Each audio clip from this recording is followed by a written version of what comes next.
My mic was muted. My mic was legitimately muted this whole time, and I couldn't even get my whole conversation in. That is... Huh. Yeah, that's a thing. What was I saying earlier? Oh, yeah. Well, what I meant to say earlier was I hope you all had an amazing holidays coming up. Hope you're going to have fun with your families. Hope you're all going to at least have a nice, relaxing vacation in the snow. Which I wish I got, but beggars can't be choosers. So yeah, today we're going to be doing something a little bit different today because we are going to be jumping into a franchise I played many before, but I've never actually streamed. That's the Ace Attorney games, and I'm going to be doing Miles Edgeworth because I like to investigate stuff. Yeah, I kind of like detective games a little bit more than you think, but that's a me thing, so I'd say let's get started, but I'm just going to do the talking screen because I got a few things I got to get off my chest.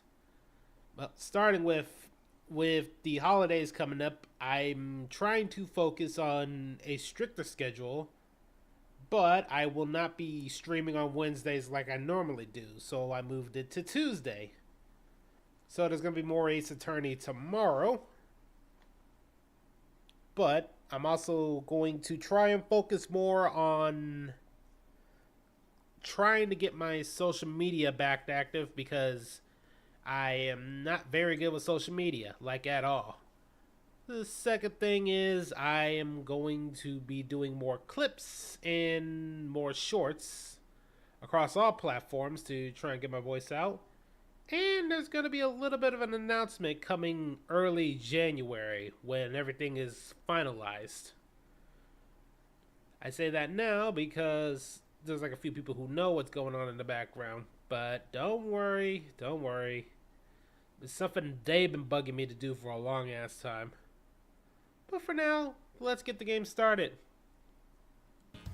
As soon as I can remember how to switch games real quick. I actually gotta move the stream deck up in front of me. It'd probably make things a hell of a lot easier. Maybe if I put it right here. No, the problem is I got a lot of stuff over here. I'm gonna have to figure it out after the stream. But for now, we're going to be doing Ace Attorney investigations, which, yeah, so, now I'm a prosecutor now. I'm a chef, I'm a sorcerer, and now I'm a prosecutor. And I guess detective, but guess you got to do everything. I'm going to start with a basic starting. As soon as I figure out how to actually complete sentences, which I am very bad at doing. March 14th, 1:16 a.m. Who knows where the fuck I am? To make sure the defendant is found guilty, what other choice do I have? That's the job of a prosecutor, after all. That may be true, but why? Why go this far? Sorry, maybe I wasn't clear enough, but a guilty verdict is all that matters to me. No matter what the cost. Okay, so this always bugged me in any Ace Attorney game, and I know it's always a first case thing, but I really don't like seeing the obvious bad guys first seen like this.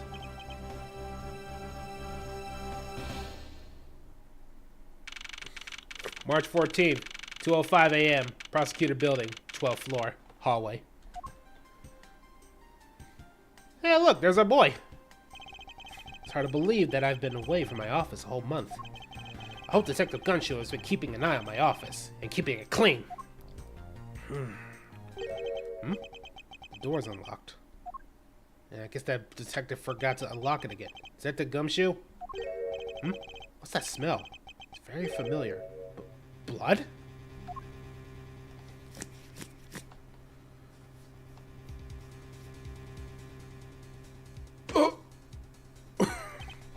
What the? What's the meaning of this? Freeze!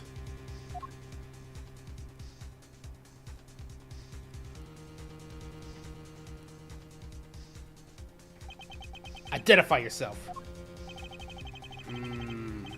Shut up. You got some nerve committing a murder in the prosecutor's office. Is that a threat?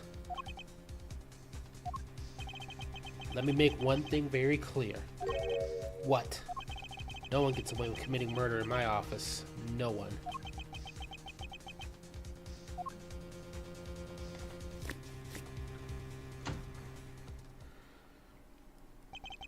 My name is Miles Edgeworth, and I work as a prosecutor in my local district.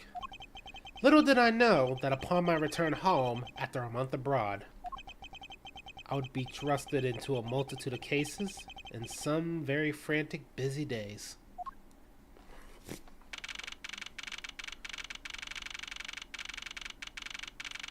Bum bum. I finished photographing the victim's body, sir. Very well. Continue your investigation. Yes, sir.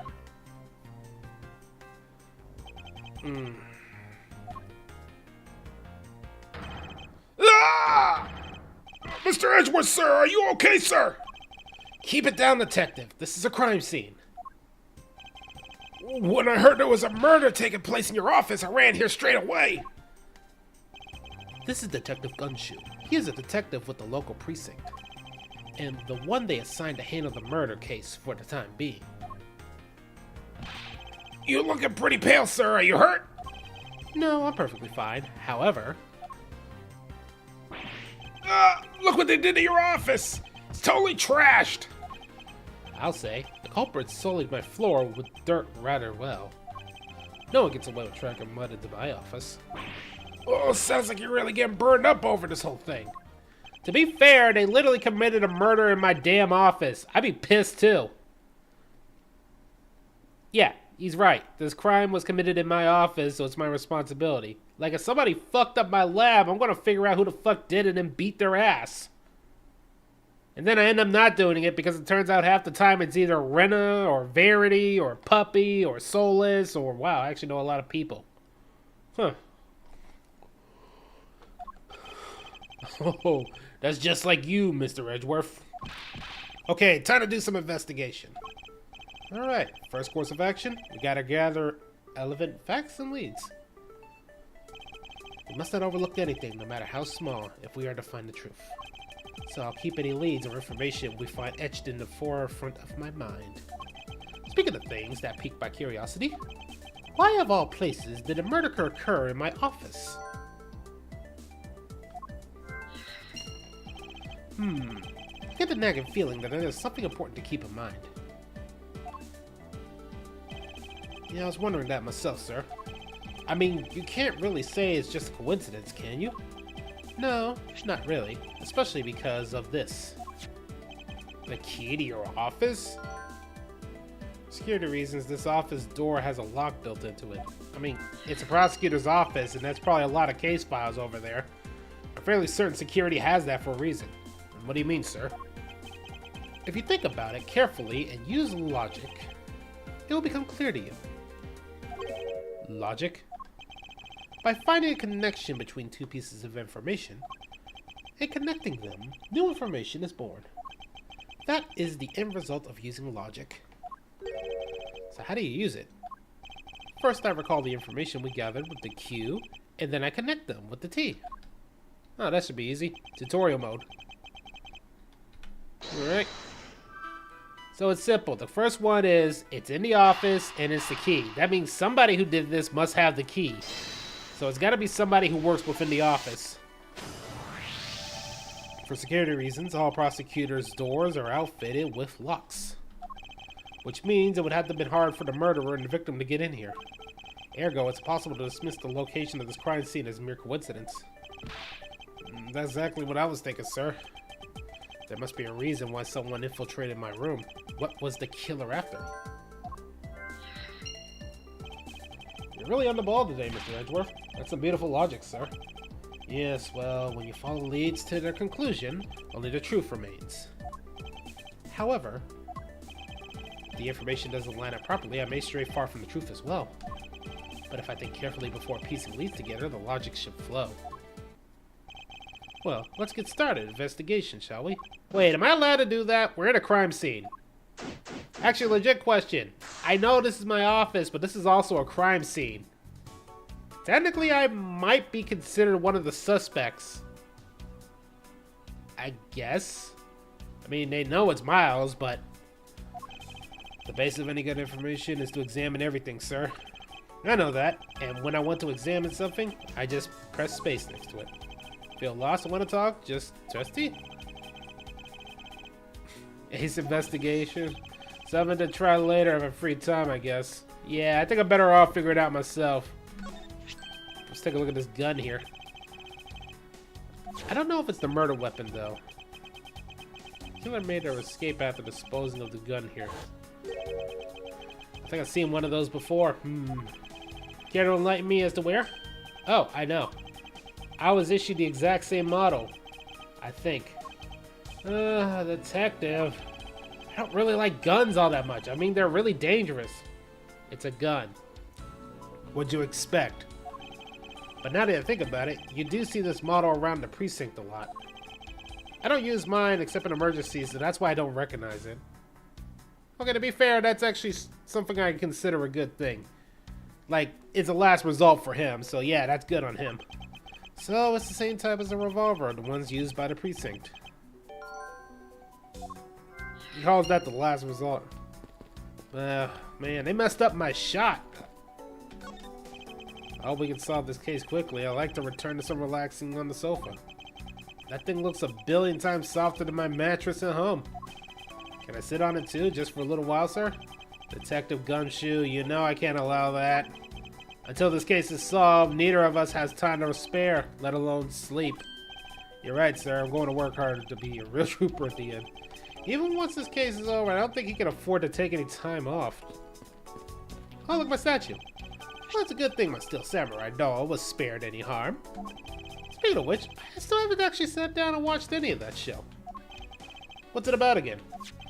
Well, I don't know much about it myself, but the hero of the Steel Samurai, warrior Neo Tokyo, is the Steel Samurai, and his goal is to defeat the evil magistrate. It's a show geared towards kids.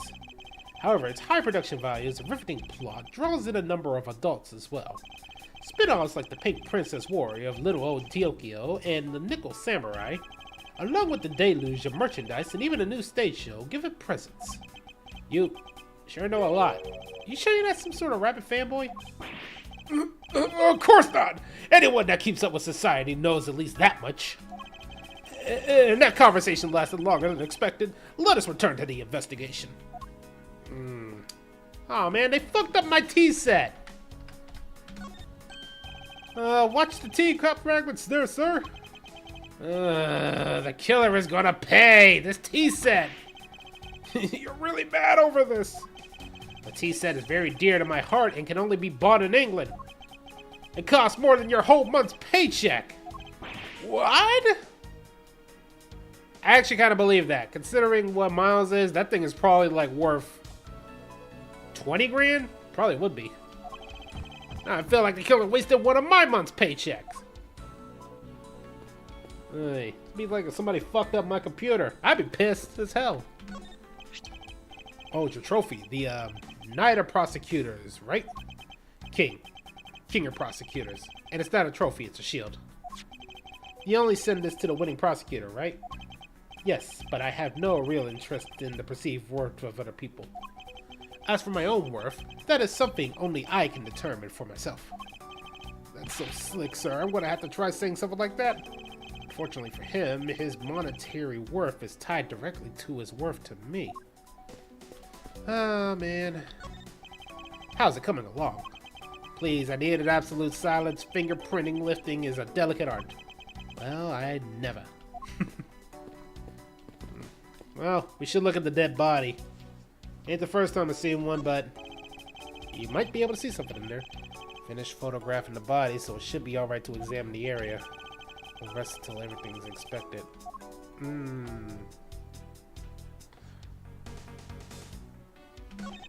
What do we have here? Yeah, I think I've seen one of those before. It's a police badge, detective. Oh, hey, I have the exact same thing, actually. What a coincidence. Let's take a look inside. Mr. Buddy Faith. Detective rank seems to be standard issue. It appeared that a victim was a detective just like you.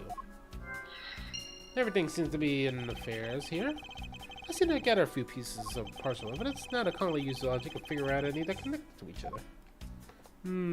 Oh, what do we got here? I don't believe it! I packed those files in those shelves so tight! That not even an earthquake would make them fall, but just look at this! At this rate, the rest of the files won't be able to withstand an earthquake at all. A problem to be sure.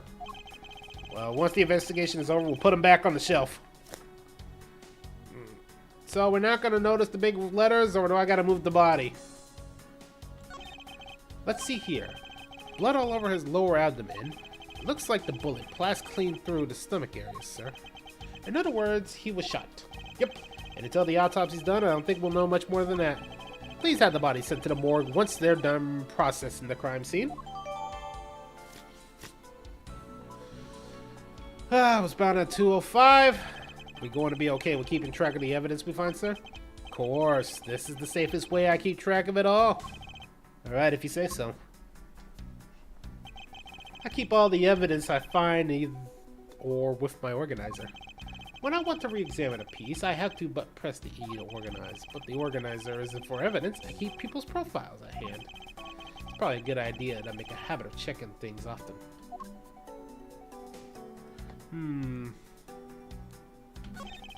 Your files are over the floor, sir. They probably fell during the struggle between the victim and the killer. Oh, and I tried so hard to keep this place spotless while you were away. I mean, this just rendered all my time and effort put in pointless. I don't recall ever asking you to clean my room. Well, I water the flowers every day just like you requested, sir. I just added cleaning to the list as a weekend special. For about half a day every Saturday, I'd come in and clean this place until it sparkled. Does he even have a life? Man, he needs one. I think I found about everything I need in this area.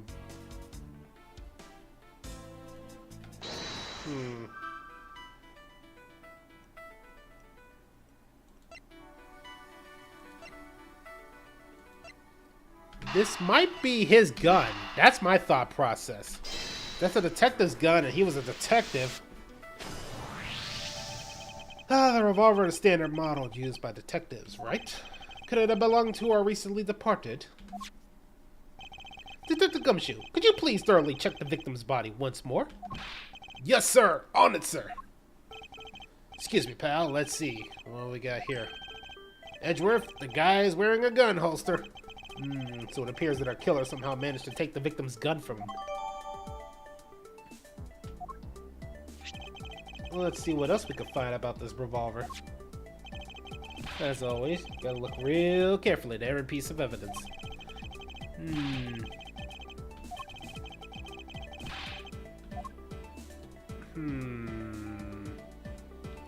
Let's take a look at the chamber.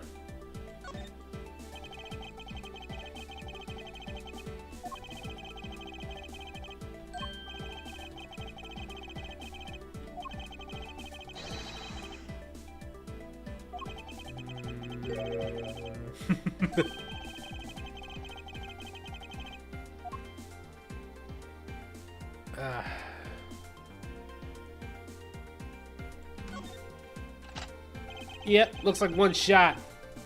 So that means it was a clean shot. I don't think the gun was wrestled away from him. Sounds like the guy knew how to handle a gun, too. Got no proof for that, but that is a distinct possibility. I guess that's about all we're gonna find out. We should send the body to the autopsy. Jim! Oh why? How could it happen to a guy like you? Are you alright? Don't touch me! Leave me alone! Just let me be! Sorry, but I can't do that. The investigation is still ongoing, so please refrain from touching the body. The body? The body?! Don't talk about him like he was just some lump of flesh. Look at him. Jim looks like he just turned in for the night. Sure, just in a blood-stained suit, pal. Where are my manners? Aren't you that prosecutor? Well, yes, I am. I am Jacques Portman, prosecutor. Jim here was my partner in crime, busting. I'm Miles Edgeworth, and like you, I am also a prosecutor. Detective Gumshoe, Dick Gumshoe, sir. So you're Miles Edgeworth? I guess this is your office. Yes, that is correct. Then it was you. You're the one who killed Jim. Hey, don't go jumping in conclusions, pal. Just calm the hell down. I will not. I know how things work around here. High prosecutor office doors all have locks built into them. And only the owner of the office has the key to his or her own office. That is correct. However, I was not the one who killed your partner. Yeah, Mr. Edgeworth has been overseas on a business trip the whole time, pal. And the key to the door was with me the entire time, okay? So the only one who could have gotten in here was me. Gumshoe. Do you realize what you might have just said? Wait. That means... I'm not sure what that means. No, he does not. He really did not. So it was you then. You're Jim's killer. No way, pal. You got it all wrong. Everybody calm the hell down. Mr. Portman, correct? If you're a real prosecutor, you should know to stay collected. The investigation has only just begun. Isn't it too early to start drawing conclusions? Alright, I get the point. You're right, my mistake. I tend to get a little hot-headed sometimes. You sure are an uncool customer, though, Mr. Edgeworth. I've heard all the rumors about you. You're the great genius prosecutor. You're something of a legend, you know. Anyway, let's call a truce and work together, okay? Now, how about a handshake to seal the deal? A pleasure to work with you. You guys were conducting your investigation, right? Sorry to barge in like that. Carry on, then. It's your room, after all. Thank you, I intend to. I just want a little more time to say goodbye to Jim. You there! Sir!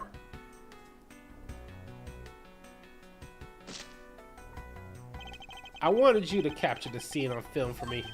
My final farewell to my partner, Jim. Yeah, we're not gonna get anywhere with this guy. I think we should just leave the room. Yeah, spread it. Yeah, that's the best idea right now. But at the very least, I could check this out. They took a shot at my damn jacket. I mean, it looks goofy as hell, so I'm guessing that's sentimental? Yeah, never catch me in something like that. No way in hell. Must have fallen off the wall when the killer tried to threaten me by firing a round. So the killer not only shot the victim, but they shot your jacket as well? They dared to shoot the ultra special jacket that made your prosecution debut in?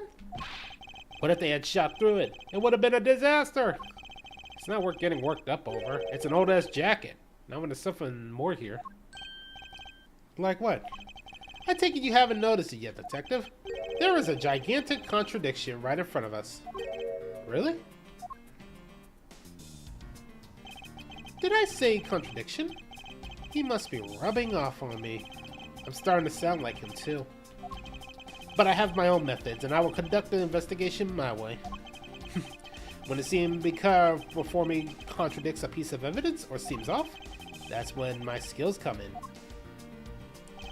First off, I have to find a spot that holds a contradiction. Well, it's simple, the bullet wound. It had only one shot, but the gun only used one bullet. Bounce something off, point my cursor at it. And the piece of evidence is the gun.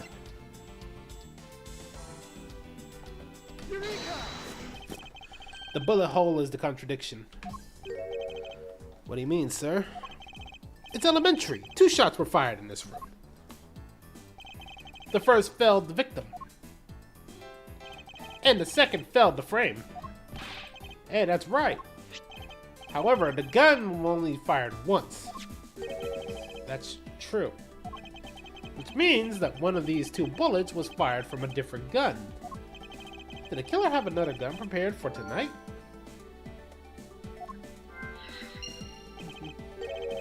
By the way, I noticed something, sir. Yes? What's that thing sticking out from behind the frame? Oh, that's just a safe. A secret safe? Ooh, I smell money. I'll spare us the trouble and just say nothing like what you're imagining is inside. Now, if you could kindly move this frame out of the way. Roger that.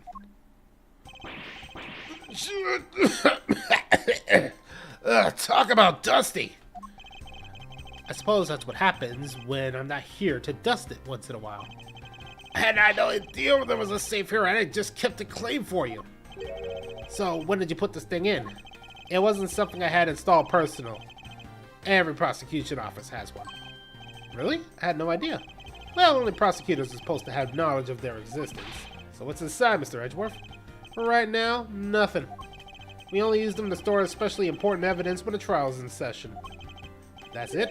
Talk about squashing my hopes and dreams. I won't rest until everything is found. Looks like somebody might have tried to use it. Now, this is odd. Found something, sir? The keypad. Don't you find it a bit too clean? Yeah, that's a thick layer of dust all around it, but not on the keypad itself. You there, the forensic scientist. Yes, sir. Could you please dust the area for fingerprints? Yes, sir. Can find any, let alone lift a single print. Looks like it was wiped down as well.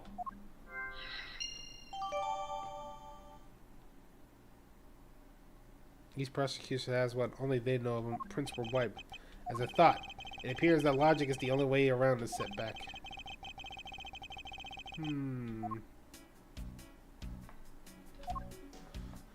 Oh, I didn't mean to hit that, but... Alright, let's figure it out.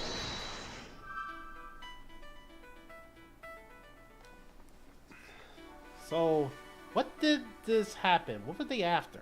But there was nothing in the safe. On the other hand, there was a sign of struggle. I think it might be the fingerprints. So, they were probably trying to get into my safe. I believe I have figured out what the murderer was after. Well, what is it, sir? The fact that the safe was wiped clean of fingerprints suggests that the criminal had at least attempted to open my safe, making the culprit's motive for breaking and entering theft, I believe. I wonder if knowing the motive behind the break-in was theft changes what the other piece of information can tell me about the crime.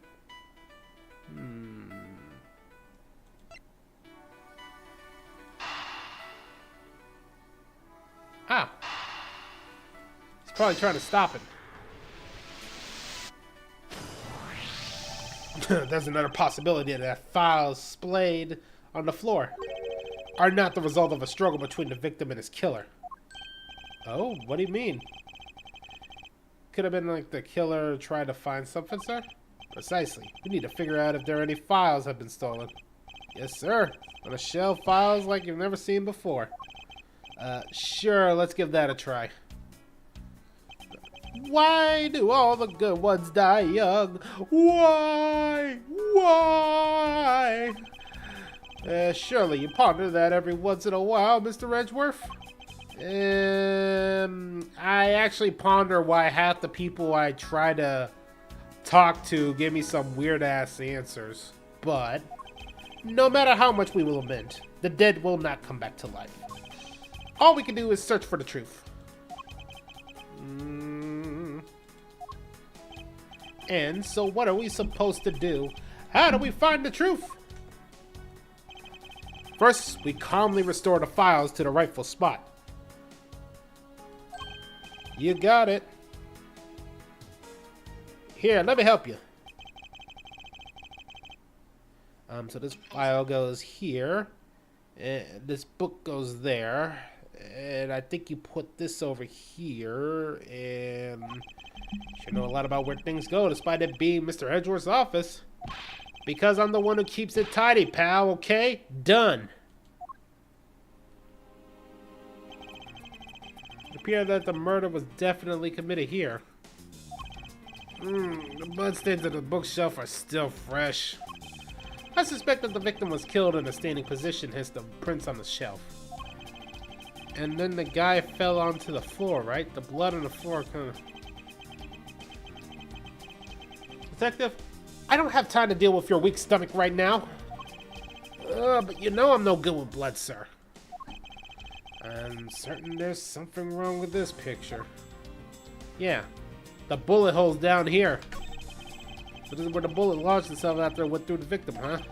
For the bullet to be lodged so squarely into a fine spine indicates that the files were ransacked after the shooting had occurred. I guess the victim was moved because he was in the killer's way.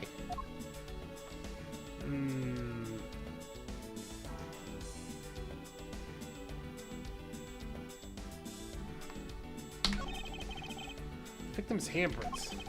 He must have tried to support himself with the hands after being shot. Prints on the floor too.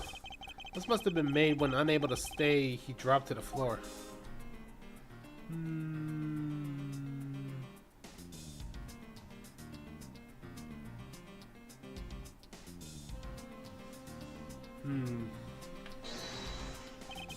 Spot somehow connected to any piece of evidence I hold?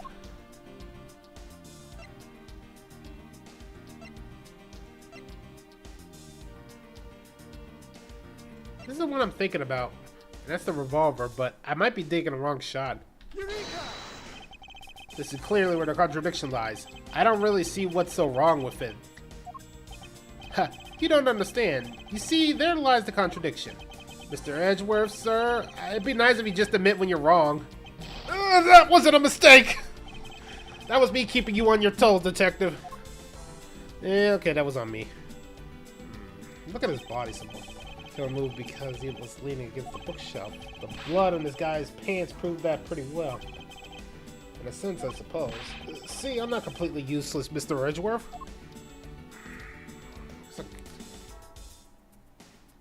There's something here I'm missing. I put them all back just as they should be, sir. Doesn't look like anything missing. Although it does look like the killer moved the body to flip through the shells. I wonder if they found what they were looking for.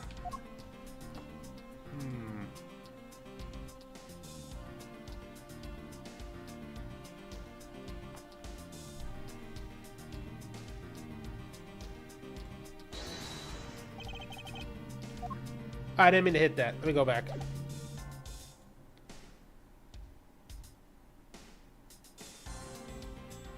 Wait.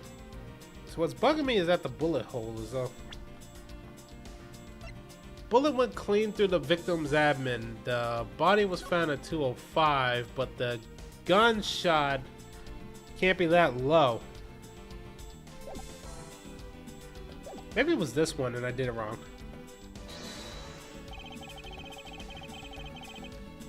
Yeah, because the admin would have been way too high, because the guy is not that small.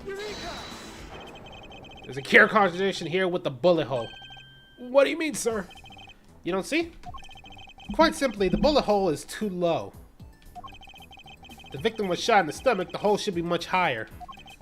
But what if the guy was shot while he was sitting or lying down, sir?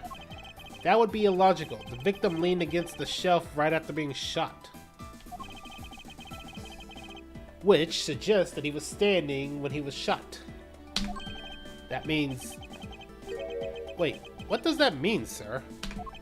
It means you need to use your brain every once in a while instead of mine, detective. In any case, it means someone made a faulty assumption. And it was from this mistake that our current contradiction was born. What is the faulty assumption that caused this problem? The order of the files. I believe the order of the files is a bit off. You mean I put them back in the wrong order just now? Hey, actually, I think the labels on the files are wrong, sir. Oh? Yeah. You see, how the files that were shot begin with the number 0? What are those doing all the way down here after 1, 2, and 3? They're really weird. Actually, the way they're organized now is still the correct order. They are exactly as I see them in my mind's eye. But the numbers are all out of order. Those white binders are special, so they're arranged a little differently.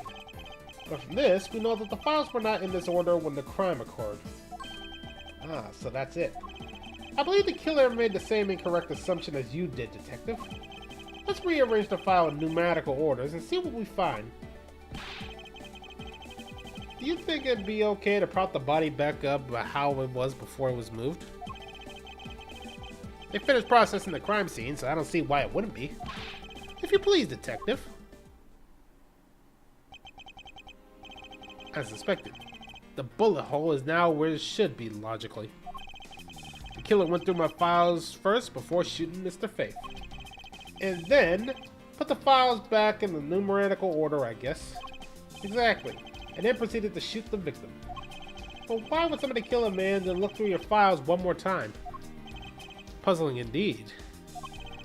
The files were thrown in disarray twice, once before and once after. But why?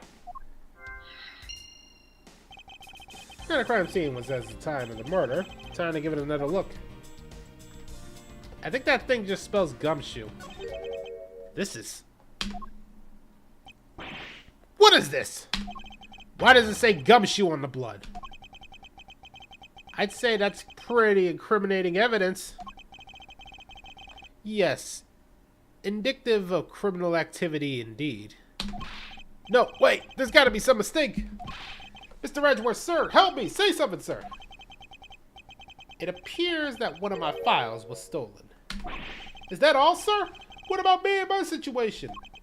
Is this what the killer was really after?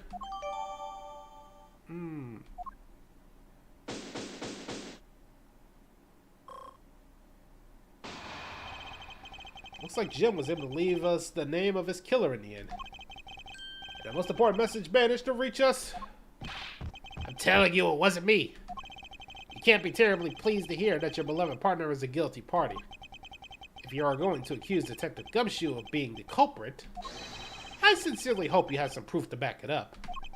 Jim's words, they're more than enough. What did you say? If that's how you want to play it, then at least allow me to understand your reasoning. You got it.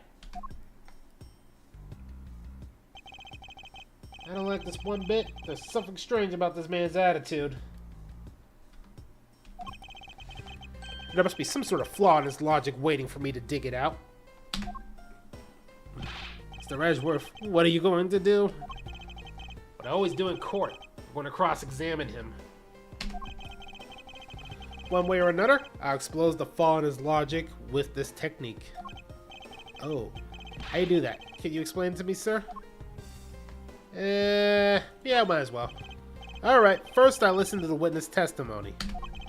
If I find a flaw in the testimony, something that contradicts the evidence, I open my organizer with E and present the piece of contradictory evidence. To present something, I simply use T, but that's old news. But it's not like there's going to be a flaw in their testimony every time, right? Correct. And at those times, I need to press the witness with Q. Sometimes by pressing, I could draw new information in new or modified testimony. Think I get it, sir? I'll be sure to try this technique during the investigation, too. Very well. I'll even show you how it's done. Now, watch carefully.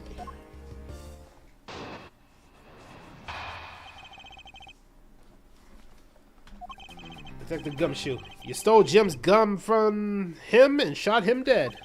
Furthermore, you messed up the files to make it look like you had committed theft instead. That's when you moved Jim's body that was sitting in front of the bookshelf. But thanks to that, you didn't notice the bloody letters his body was hiding. And then it will be his final words that you have. Okay, there was already one right there. You intend to argue that the victim's dying message points to his killer? You hear Jim's voice, and he's calling for his killer's arrest. Are you sure you're not mishearing his words, Mr. Portman? There is no way Detective Gumshoe is the culprit here. I will find a flaw in this man's logic.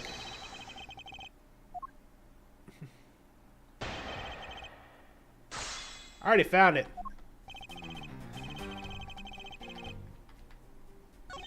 Furthermore, you messed up the files. I know that. Jim's body was sitting in front of the bookshelf. But thanks to that, you didn't notice the bloody letters when it was hiding. Yeah, about that. You might want to relook at that.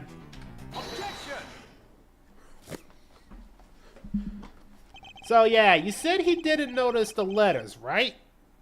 Why is one of the files missing? Legitimately answer me that one question.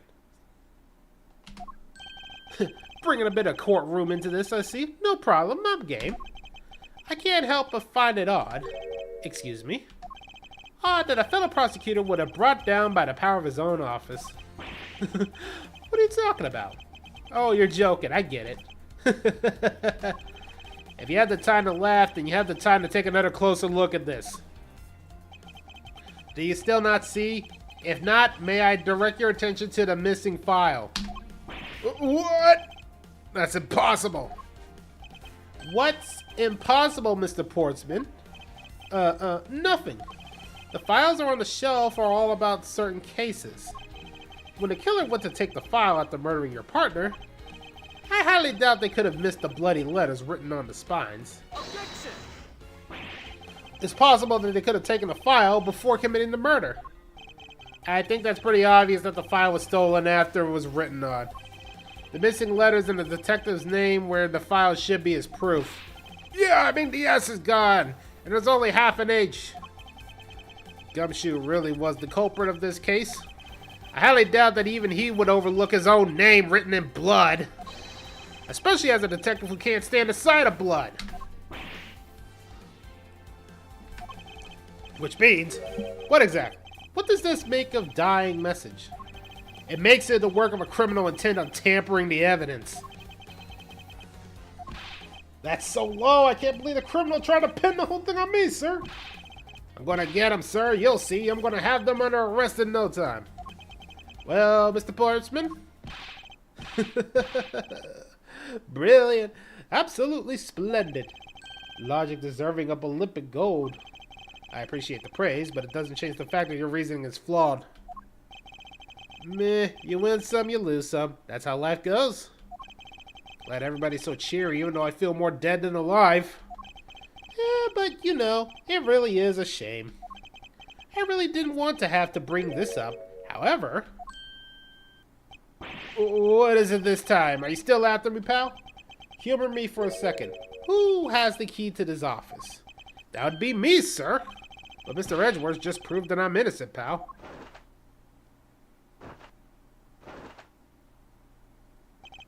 That's absolutely right, and I acknowledge your innocence. Then why do I sense that you still have something to say?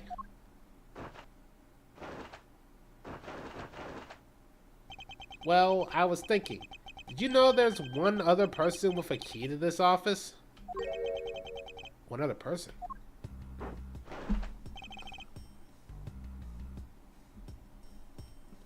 Hey, you there! Yes, sir. What is it? Would you kindly fetch and escort the young lady down here? A lady? The girl is a member of the building security. Think of her as material witness. Security? Did you say security? No, stop it, pal, don't! What's wrong with him all of a sudden? I believe she needs no introduction. I have called upon Miss Maggie Bird, a member of security. Detective Gumshoe, sir. Maggie. Miss Bird is a security guard on watch tonight. I see. And your point is?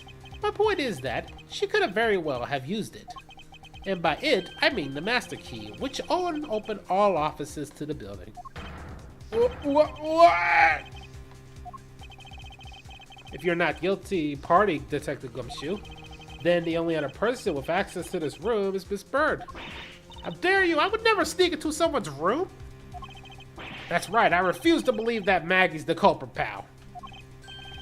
It was, me. That's right, I did it. Can we take that as a confession, Detective? Well, it wasn't really me, but it definitely wasn't Maggie, pal. So yeah, it was me. If it was, you'd have no problems with that, sir. Please refrain from flying off the handle, Detective. There's no need for such theatrics. Listen to your boss, Detective. He understands what I'm saying here. The girl is the only one who could have committed the crime, and for one simple reason. Man, I need some water. It's pretty obvious that Miss Bird snuck into your room using the master key. I mean, if Detective Gumshoe was the one who opened the door, then that leaves only Miss Bird as our prime suspect. On top of which, she knows our good detective, doesn't she? Making it all the more probable that she was the one who faked the dying message. So you're saying she used the master key? Incredible incriminating evidence, wouldn't you say? That's what you claimed about the evidence earlier as well. That was then, this is now. The flow of a good match always changes during a rally. It's all about your reflexes, reaction time, especially for an athlete like me. I wonder if there's anyone else other than Miss Bird who could have used the master key. It seems that the only way to get Mr. Portman is to give me more details. First thing I really need is some water, so I'll be right back.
Hold it!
Hold it!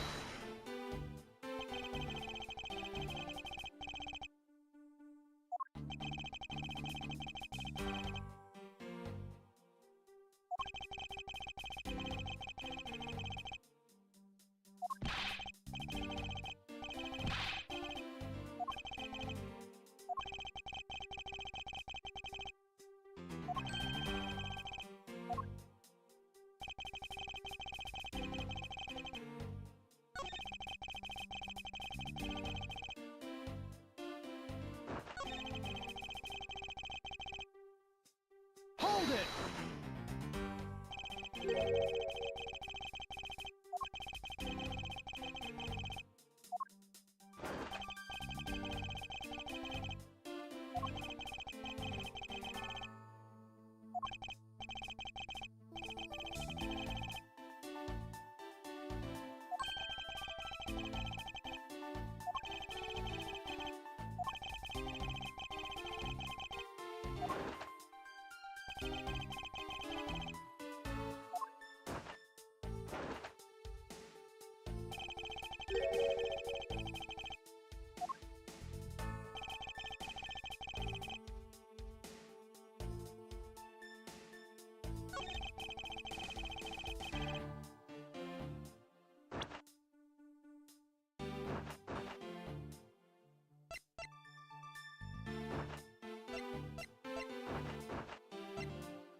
Take that!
Objection!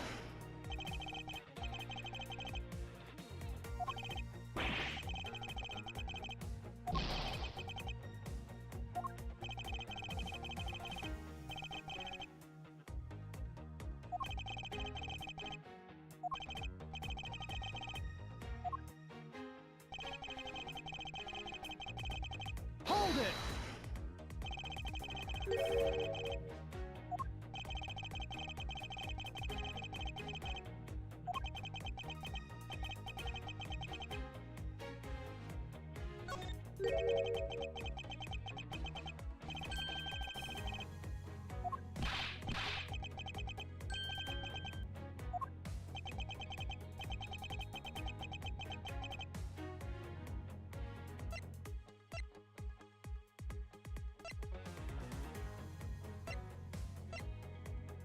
Take that! Objection!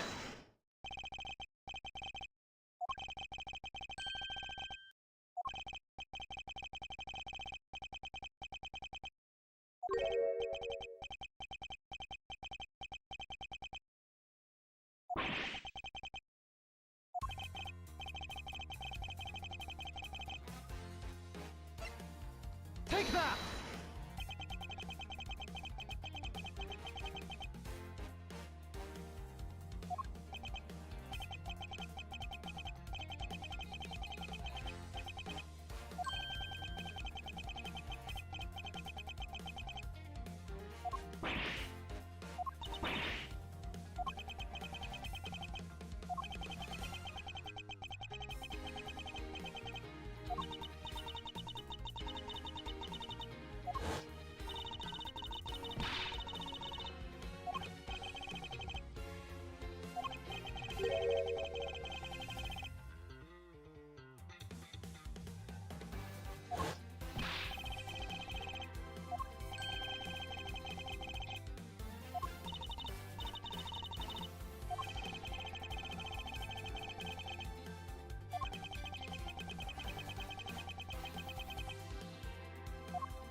Take that!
Objection!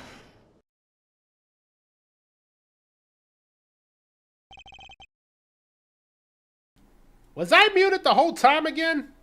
God damn it. That was a lie. What are you talking about? How was that a lie? This is a note that the victim left for you, Mr. Portsman. A note? It was left under your door. Or did you not notice? And right here it says, "But you're out." You were not in your room when the victim came to call on you.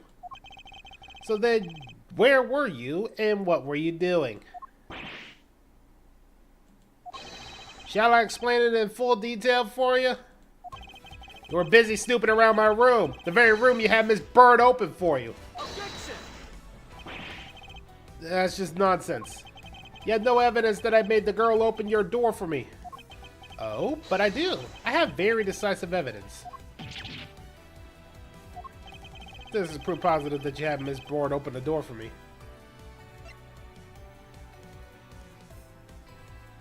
Take that! I had your door dusted for prints. My door?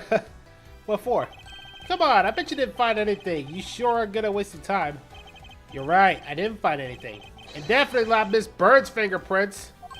Her prints? What do they have to do with anything? Let's put it to you this way. If she really was the one who opened your door, her prints would naturally be on the doorknob. Further, all of the prints on my office doorknob have been wiped clean. I can only assume it's because Miss Bird's fingerprints were on it. Did you think it was time you gave up your charade? We know you stole into my office with the intent of stealing something from me. Detective Faith found you out. Possibly because he heard sounds coming from a room whose occupants was on leave. Mr. Portman, you killed Mr. Faith to silence him. And I had the misfortune to return when I did. You had to threaten me as you escaped. As I said, when you had the gun to my back, no one gets away with committing murder in my office.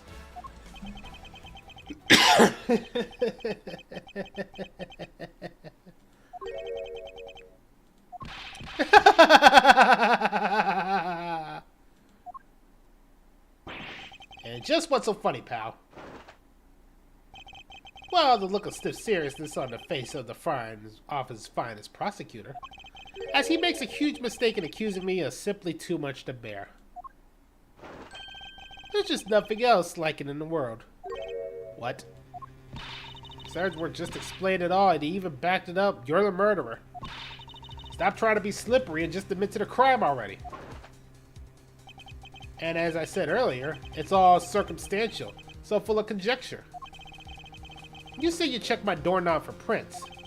Well, I can readily confess that I had to wipe that doorknob as well. Eh? I'm a little obsessive compulsive, you see. I didn't want to touch a doorknob that you had touch. Which is why I wiped the knob down as soon as I could open the door. After that, it makes perfect sense that only Jim and my own prints were on there. You made that up just now, didn't you? Furthermore, for the note Jim left me, you know exactly what it was. For all we know, he could have left it there before I arrived at the office. Like earlier evening, for example. Are you saying you failed to notice a note in your doorway?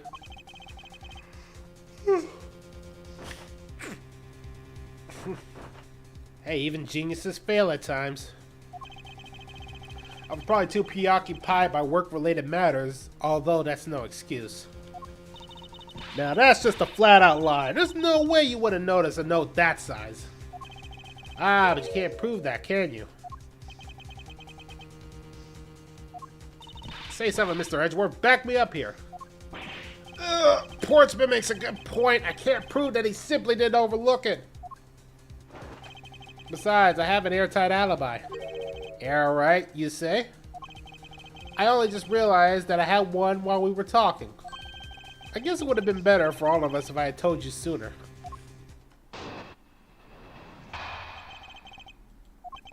If memory serves, you came back to the office around 2 a.m., correct? And it was then that you had the unfortunate confrontation at gunpoint with the culprit. But at exactly that time, I was down in criminal affairs.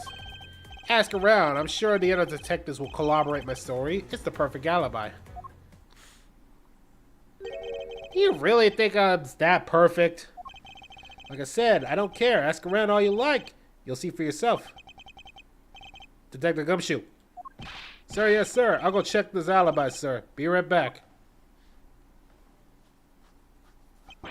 Mr. Edgeworth, sir, I think we're in trouble. It's just like Mr. Portsman said. The guy down at Criminal Affairs said they saw him around 2 a.m. You see?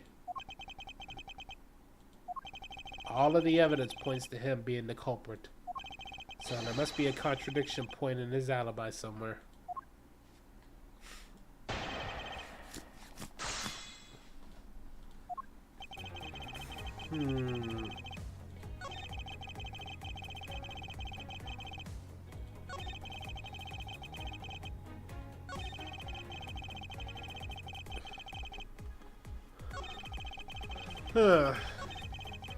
I better start pressing for some information then. Hold it!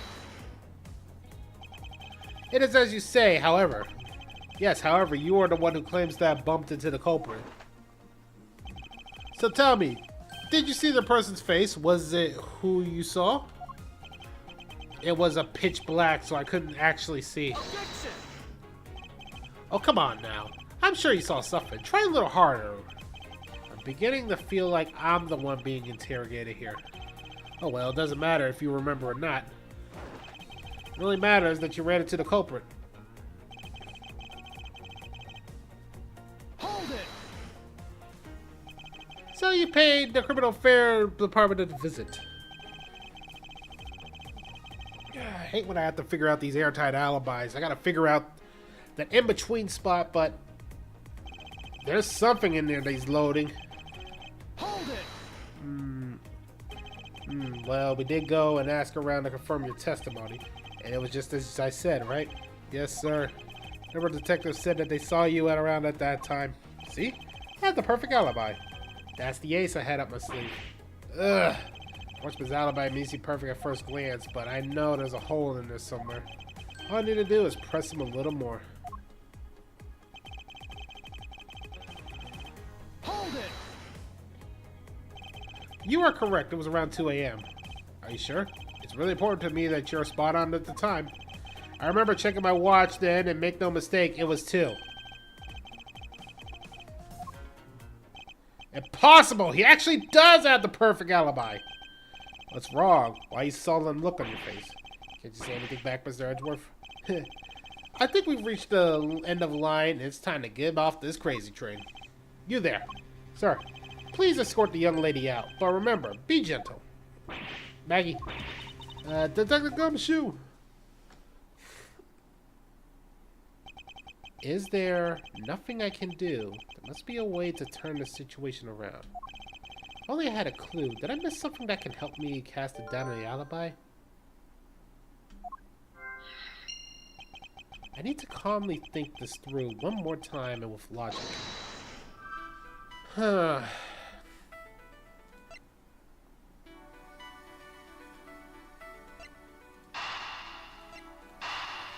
He might not even be the other person I ran into. There were 2 bullets left at the crime scene. One that robbed Mr. Faith of his life, and one that nearly robbed me of my jacket. However, the murder weapon only shows signs of being fired once, meaning that it's entirely possible that a second gun was used in my office tonight. But seeing as how the killer had to steal Mr. Faith's gun, I doubt the killer had another gun up their sleeves. Therefore, the second gun could have been the property of an entirely different person, which could mean that there was another person who paid a visit in my office tonight.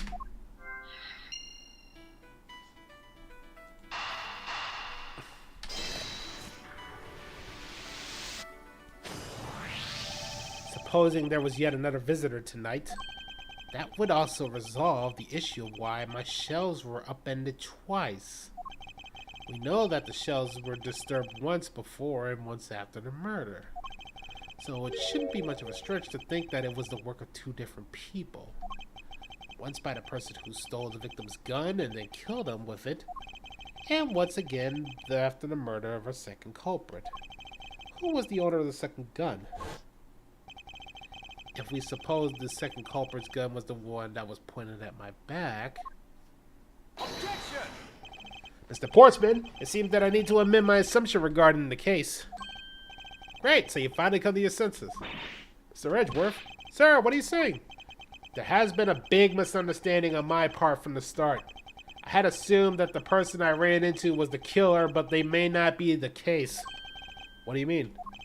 The person I ran into was just your average thief. A thief? But sir, does that cause some sort of contradiction in the facts? Not at all. It simply means that the killer was somebody else.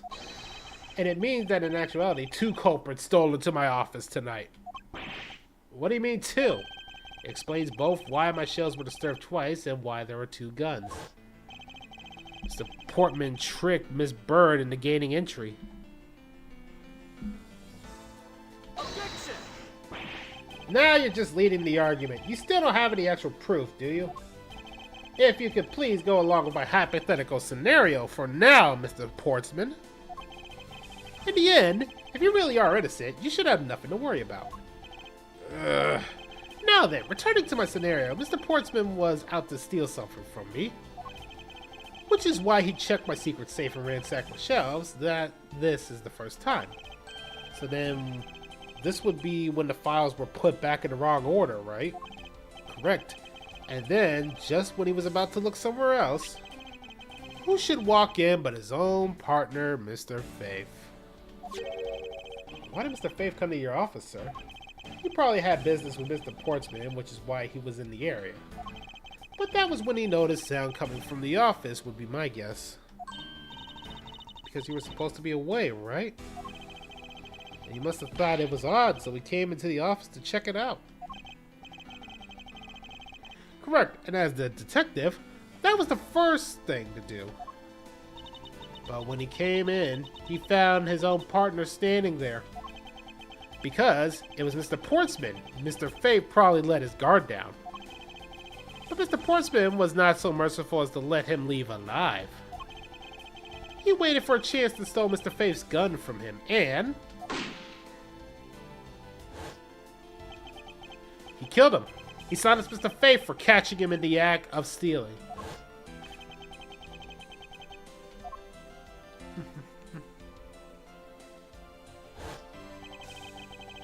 This was the moment at which the file's first shot was fired. The one that landed in my files. Following that, Mr. Portsman wiped the gun down and left it behind as he made his exit. He could afford to do so because he also left a fake dying message behind. You're such a complacent troublemaker, you know that? Well, if the things were as simple as that, then we all would have been solved. However, there was yet another visitor in my room, and this is where it gets complicated. There was another? Visitor, sir? Yes, and this other person's objective was to steal something from me. Now then, even after Mr. Portsman left, the door to my office remained unlocked. However, this new visitor had no way of knowing that, so they stole the master key from the security guard's room. And then into my room and searched through my shelves. This was the second time they were disturbed, and it seems the thief found their prize. Stolen file, right, sir? Correct. Only, just as the thief was about to leave with the file, that's when I appeared. The thief had threatened me with their own gun and made their escape.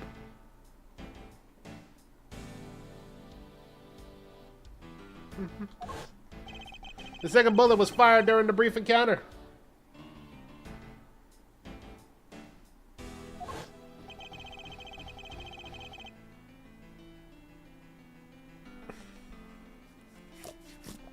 So the shelves getting messed up twice and the 2 bullets, it was all because 2 different people were doing those things to 2 different times.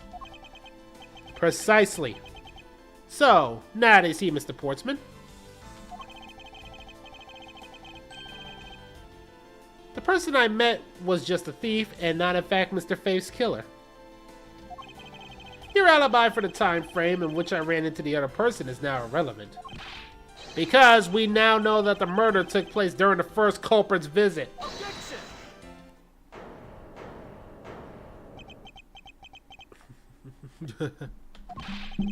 What's so funny, pal? Absolutely splendid. Your scenario explains everything. Of course it does. Mr. Edgeworth, after all. But you know, it still doesn't change the fact that it's all circumstantial. Supposing if, and that's a big if, your theory was right, it would indeed render my alibi, which was withstood scrutiny, mind you, irrelevant. But there is still one defining point of your argument for which you have no evidence. Your supposition that I was the first visitor. Mr. Edgeworth, you can't let him get away with this. But he has a point. I have absolutely no proof at this point. Don't say that, sir. I don't believe this. Don't worry, Maggie, I'll do something if I must. You know something? I find your attitude to be somewhat peculiar, Mr. Edgeworth. If the person you met really was just a plain old thief, then why is the person not your main suspect? That is, if your theory is correct.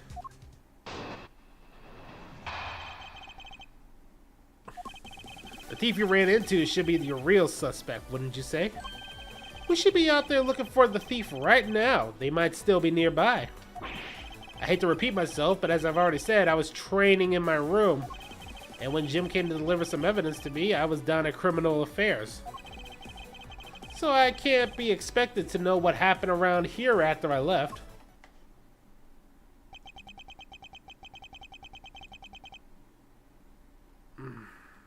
So you think we should be out there looking for the thief? Of course. Now is at the time that I just realized something, and this is kind of me being stupid. Rena played Ace Attorney, but she played Phoenix, which is blue, and I'm playing Investigations, where I'm playing as Miles, and that's red. Just random thought, just, you know, because she likes blue and I like red, so it kind of weirdly fits. I don't know, just something that popped in my head when I realized it. I don't think it's at all a dead end. I find your alibi a little too fascinating. Actually, now that I think about it, I think I know a certain doggo I should probably ask to see if they could draw me as Miles. Now that I think about it, maybe I should also see if I can get Rena as Phoenix. That'd be funny as hell. No, wait, but she's a Fae court lawyer. Has to be something Fae looking. Ah, sorry, just brains going in 5 different spots at once, thinking about future ideas. Let's continue where we left off, shall we? I know he's lying. I know he was here at the scene of the crime. I just have to find a way to prove it. I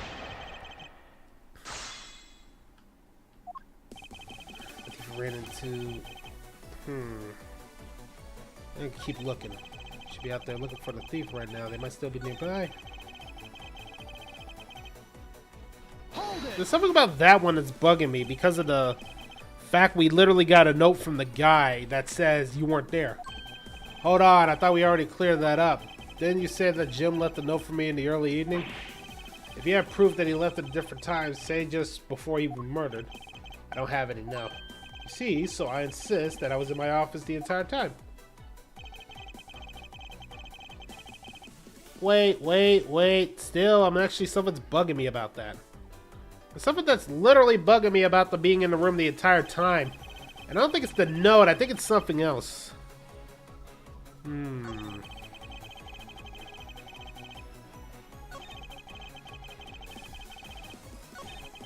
then he says this line. Hold it! Why didn't you go there with Mr. Faith? Ah, that's because he said he was tired and was going to take a quick nap. You know, those sofas in the hallway, he likes to sleep on those. It's one of his habits. And what of the evidence he brought? There were things related to yesterday's case, just 2 items, a gun and a pendant. Interesting. Yeah, please add that. Hold it! A gun and a pendant? Yeah. This gun, which was the murder weapon, and this pendant, which belongs to the victim.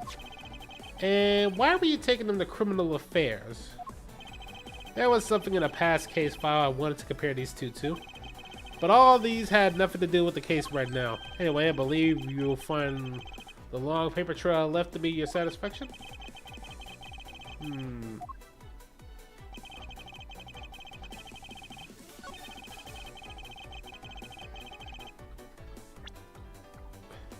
want to like look at the evidence. Something's bugging me.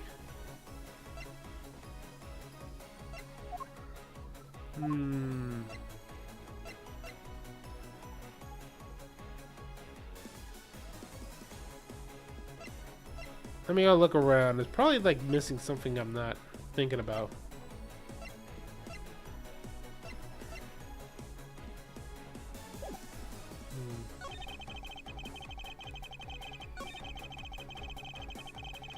Let me just keep thinking. I know he's lying. I know he's here at the scene of the crime. I just have to find a way to prove it.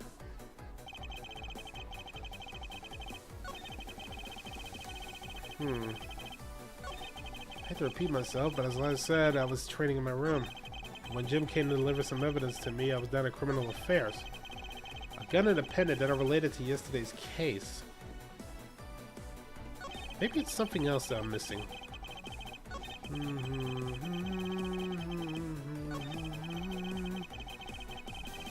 I'll keep pressing. Maybe I'm missing something. Once escaped, I highly doubt a thief would linger nearby. Well, you never know. Maybe they didn't get what they were looking for. Oh, you talk like you would know quite a bit about this thief. It's nothing like that. I have no idea what anything.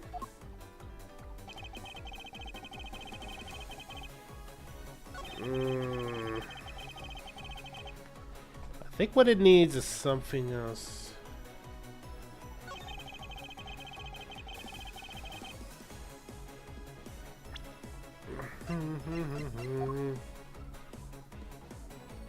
Wait. Hold up! Wait a minute! Objection! Only 2 pieces? I believe the proper phrase here is, you fail. Excuse me? You fail as a prosecutor, Mr. Portsman, as you intend to keep evidence hidden from me. What are you talking about? I haven't hid anything from you. Well, here's a piece I think you should read carefully. It says Mr. Fate was bringing 3 pieces. Yes, and this is the victim's real dying message to you, Mr. Portsman. I can't believe I got tripped up by simple arithmetic. Where is the missing piece of evidence? It's... You have it, don't you? Only the guilty would make such a face. Detective Gumshoe? You don't have to say it twice, sir. I'll pat the guy down from head to toe. Don't come any closer! I'm warning you! I'm part of the investigation, pal, so don't even think about stopping me.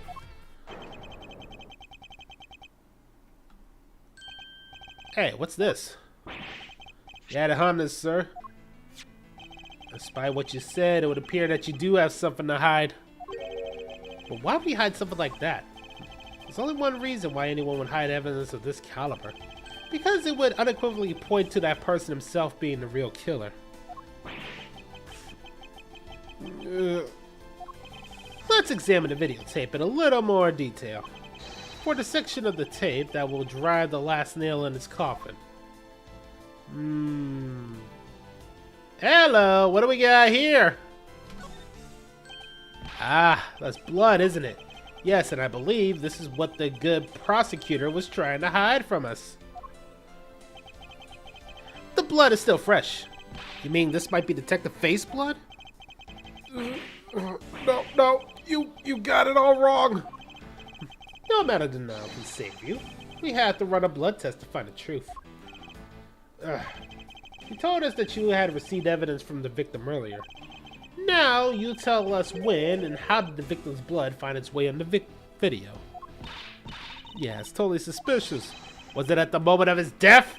Did Detective Faith have the videotape on his personage when you killed him?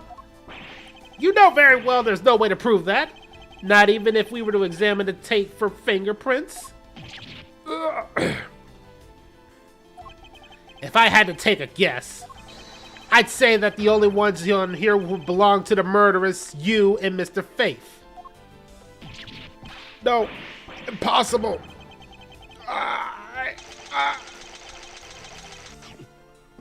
And he ate his goddamn medal. You gotta love these Ace Attorney style freakouts when somebody fucks up like that.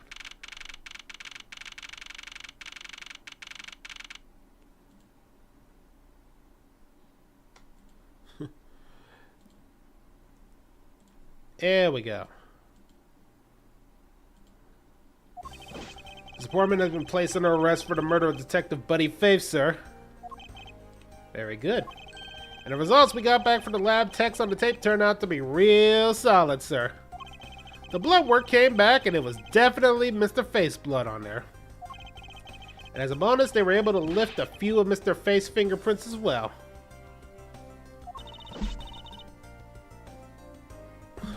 Thank you very much, Mr. Edgeworth. I still can't believe I got to see your cool deduction skills outside the courtroom. I'm impressed beyond words, sir. It was nothing. I'm just sorry you got caught up in the murder of my office. Please accept my apologies. Oh, that's nothing really compared to what I've been through, man. I consider myself lucky that it was only a burglary and murder this time, sir. If it had been a hold-up or a hostage situation, I'd have thrown my hands up in the air. I think I'm finally rising from the goddess of misfortune to just an unlucky person. Something tells me we should have hired a different person for security detail. You know something, sir? That Mr. Portsman really was one corrupt prosecutor. And why would you say he was corrupt? Well, I heard that there was a number of suspicious things related to his court cases. There's even rumors about how some of the evidence he uses is forged, sir. Forged evidence, huh? And they say he even decided not to prosecute a few cases for some really vague reasons. That guy was a complete disgrace for the entire profession. We never did get around to asking what his reason for breaking into my office was. Yeah, whenever we got near that topic, he just clammed up. Although, we can be pretty certain that it was to steal something. This is just between you and me, sir, but there's a rumor that some sort of huge organization is involved behind the scenes. Oh, well, well. Mr. Portsman's not willing to divulge anything, so it certainly leads to credence to that rumor. It would seem that we haven't heard the last of this. Huh? Mr. Portsman isn't the bad guy? I didn't say that, but rather there's still many more mysteries for us to solve. For example, we still haven't figured out the significance of this piece of evidence.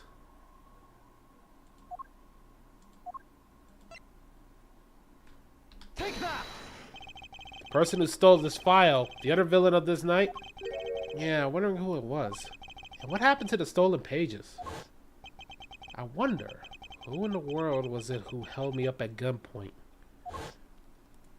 Mr. Edgeworth, sir? Yeah? I came across this while I was processing your office earlier. This card! What is it, sir? Is that a bird or something on there? It's not just any bird. It's the mark of the raven, a three-legged raven. Even you should know about this, detective. Oh, it's about the thing, isn't it? The great thief everybody's talking about. Yes, it is the mark of the great thief Yatagarasu. Under the mark of the legendary bird, the Yatagarasu is noble to the end, a modern Robin Hood. Labeled mysterious and phantom-like, the Yatagarasu appears and vanishes at will. Though we don't know much about this thief's ultimate goal, we do know the targets. The Yatagarasu likes to find and make public evidence of corrupt dealings of all sorts. The theft is always performed in silence and is always with perfection. Once a target is chosen, no dramatic calling card or announcements is set forth. Instead, the chosen corporation is infiltrated without even the target noticing.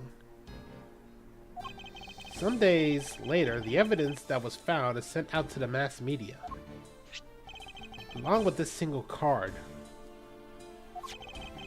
Although it has been a while since Yatagarasu last appeared... Hey, Mr. Edgeworth, look, something's written on the back. What? Let me see. It's the location of where the thief put the stolen files. So this person who stole the content of the file was the Yatagarasu. Yatagarasu. Organization.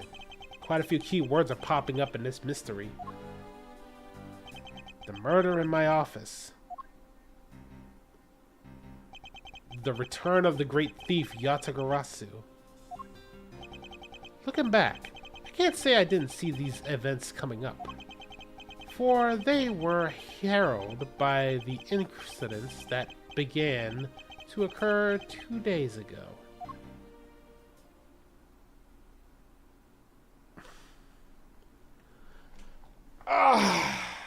Right. Let me take a quick bathroom break, and we'll be back with Chapter 2.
Thankfully, I didn't forget to unmute myself today.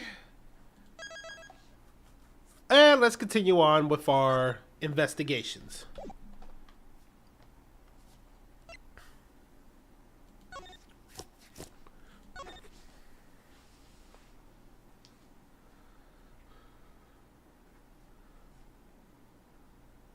I feel like I need a certain thing up for this one. If I remember. Return of the great thief Yatagarasu. Think it back. Everything began on the fateful day 2 days ago.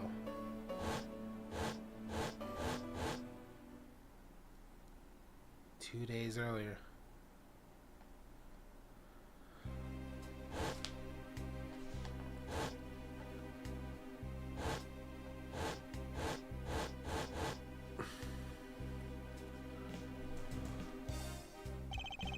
Yes, everything began high up in the air.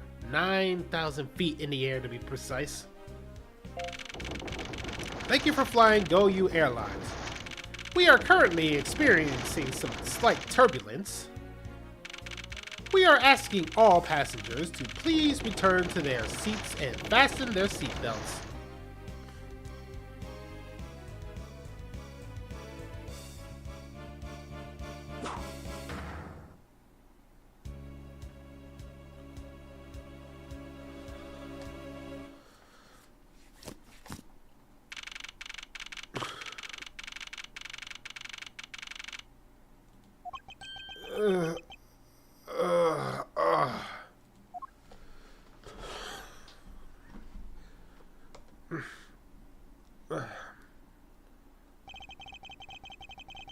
Why do I feel like I just woke up from a horrible nightmare?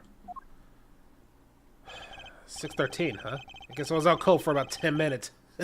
Slight turbulence indeed. Ladies and gentlemen, we are currently experiencing some slight turbulence. For your safety, we ask that you return to your seats and fasten your seatbelts. Suppose turbulence is to be expected on a flight. Though admittedly, I'm less comfortable with anything resembling earthquakes. Huh? What's this? A travel wallet, but it's not mine. How did somebody else's travel wallet wind up in my pocket? Ugh, my head. I want this headache go away. I'll take care of the travel wallet later. Or hand it off to an attendant. From earthquake turbulence to elevator. What am I doing hesitating like this? Actually, I know full well why I hesitate. It was when I was still a young child. I was caught up in a murder that happened in an elevator. But how long am I going to let the past haunt me? It's just an elevator. I'm a grown man now. I need to behave like one.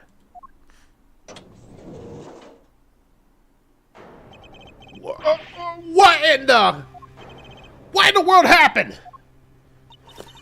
Is there something wrong, sir? I must ask you to return to your seat. Ah! He's dead! Please calm down. We must jump to conclusions without all the facts. What's wrong? Did something happen? You murderer! What? No! You have it all wrong! It wasn't me!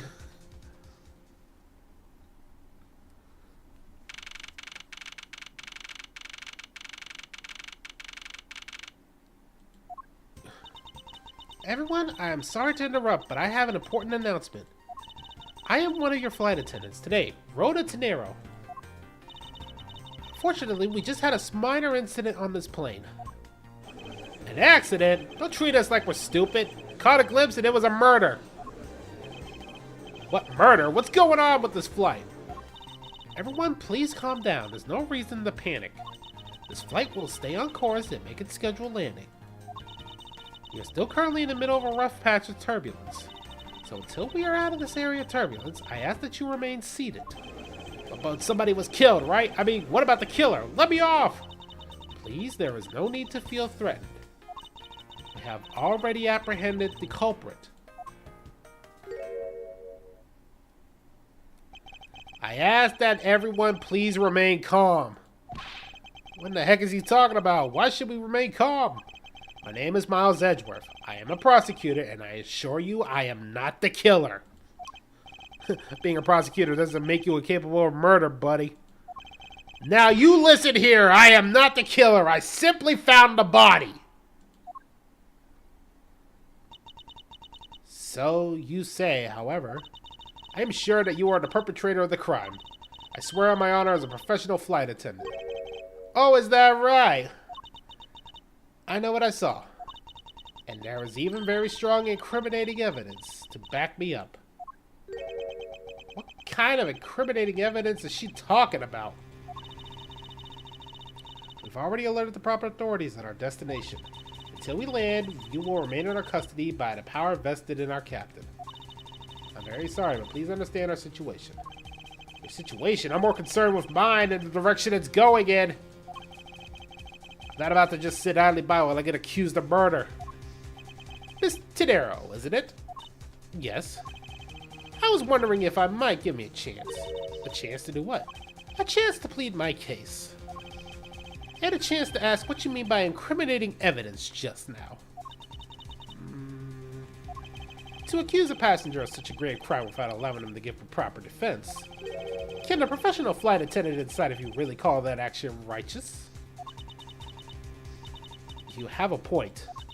Very well, I'll listen to what you have to say. But be wary of what you reveal. I'm afraid you'll only look even more suspicious if your explanation fails to satisfy. I also do not have time to deal with you all day, so make it quick. Of course, as you wish.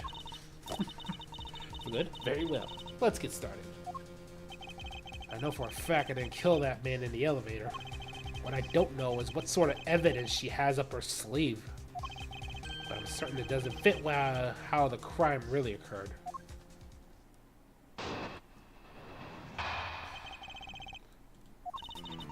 I swear to tell the whole truth as a professional flight attendant. Unfortunately for you, Mr. Edgeworth, I am certain you are the killer. The scene I saw in front of the elevator. It was you standing there with fresh blood dripping off your murder weapon. So if you would please cooperate, we'll turn you over just as soon as we land. That's it? That's her evidence? Wait, that's really it? I can actually debunk that. I think Celtro can debunk that. I think everybody can debunk that.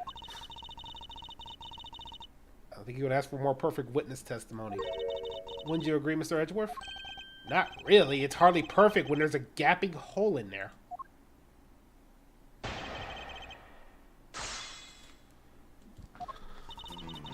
Like, what murder weapon? What do you have that's a murder weapon? Yeah, let's talk about that murder weapon, because I'm pretty sure that was a wallet. The murder weapon dripping with blood? Really now? I swear that was a grisly scene I saw before me. Thank goodness it was a passenger who saw, or to be widespread panic by now. As I recall, you were quite panicked yourself at the time. Excuse me? You were scared enough to misread the situation and accuse me of murder. Nonsense. Professional flight attendants cannot afford to be that flustered. I witnessed the murder scene and now I'm listening to your defense with a smile. Apparently, you also lie with a smile to my face.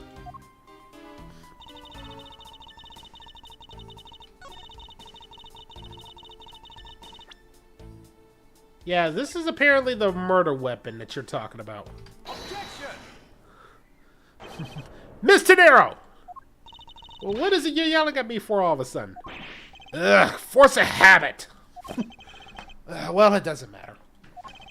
Miss Tenero, you say you saw the murder weapon dripping with blood. Is that correct? All that blood drip, drip, drip. Just recalling that scene sends a chill down my spine. Sorry, but your so-called professional flight attendant training has failed you. What? I'd like to direct your attention to this. Do you know what this is? It's a travel wallet, right? But it looks like a big and bulky. The thing you saw me holding when I discovered the dead body in the elevator. Was this the very travel wallet, Miss Ternero? Now then, do you still think I'm the killer? That I killed him with a travel wallet? But I saw blood dripping from the wallet. I know I did. As you can see, the wallet is clearly stained. But if you would be so kind as to take a whiff, I think you'd agree it's only grape juice. That was not grape juice. I'm pretty sure that was wine, but you know, translation. And then, that's right. You mistook grape juice for blood. The murder weapon dripping with blood does not, in fact, exist.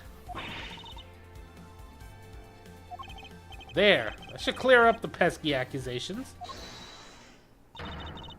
Wait just a second. This is... I mean, even a wallet could be deadly if it was wrapped around something heavy. I demand that you show me what's inside, please. She's trembling and attacked on please at the end. Sounds like I've got her. There's no need to look inside. Even you can tell from the appearance that it's light. No, I can't be sure of anything until I see the contents of the wallet for myself. She's a persistent one. I suppose we have no choice but to see what's inside. Mr. Darrow, if you would be so kind as to open a wallet and check the contents for me. Alright, I usually don't pry into passengers' belongings, but I have no choice here.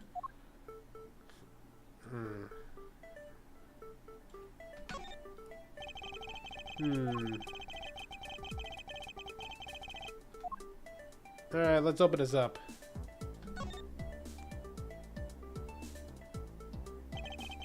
Seems that the passport is all that's in there. As you saw, there was nothing but a passport inside. That renders your wallet as the murder weapon argument moot. Wouldn't you agree? Please hear me out, Mr. Edgeworth. What is it now? Well, I was wondering, whose passport is it exactly? Can I take a look inside? Why not? I'm rather curious myself, to be honest. This is... just as I thought. This travel wallet belonged to Mr. Ackerby Hicks. which means the victim's property.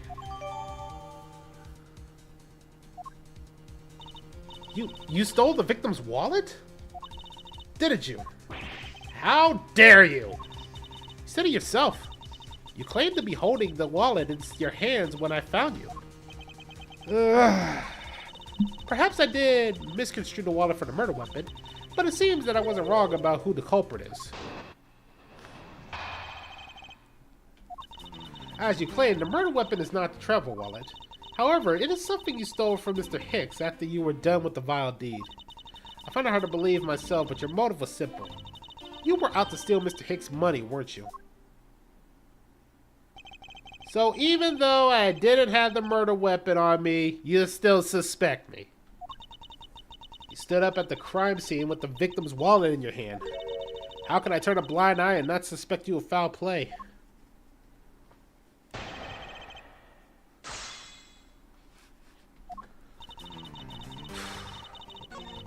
Well, that's an easy another one to fix up.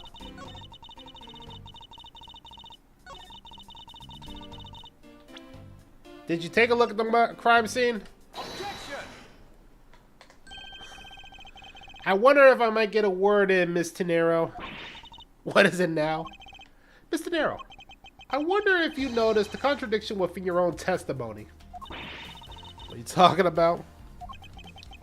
It's simply impossible for the motive for the murder was monetary theft. One glance at the crime scene should have told you that. Okay, I want to steal your money. What am I going to do? Leave the money on the ground, apparently. Take that! If I may direct your attention to the things strewn all over the floor. That was right. The floor is covered in bills and coinage. By your rationale, these were the very things the killer was after. I think we can assume that the wallet fell during the victim's struggle with his killer. And I would think that the killer would have noticed something like money scattering everywhere. Furthermore, as you can see, there was no effort by the killer to grab the money.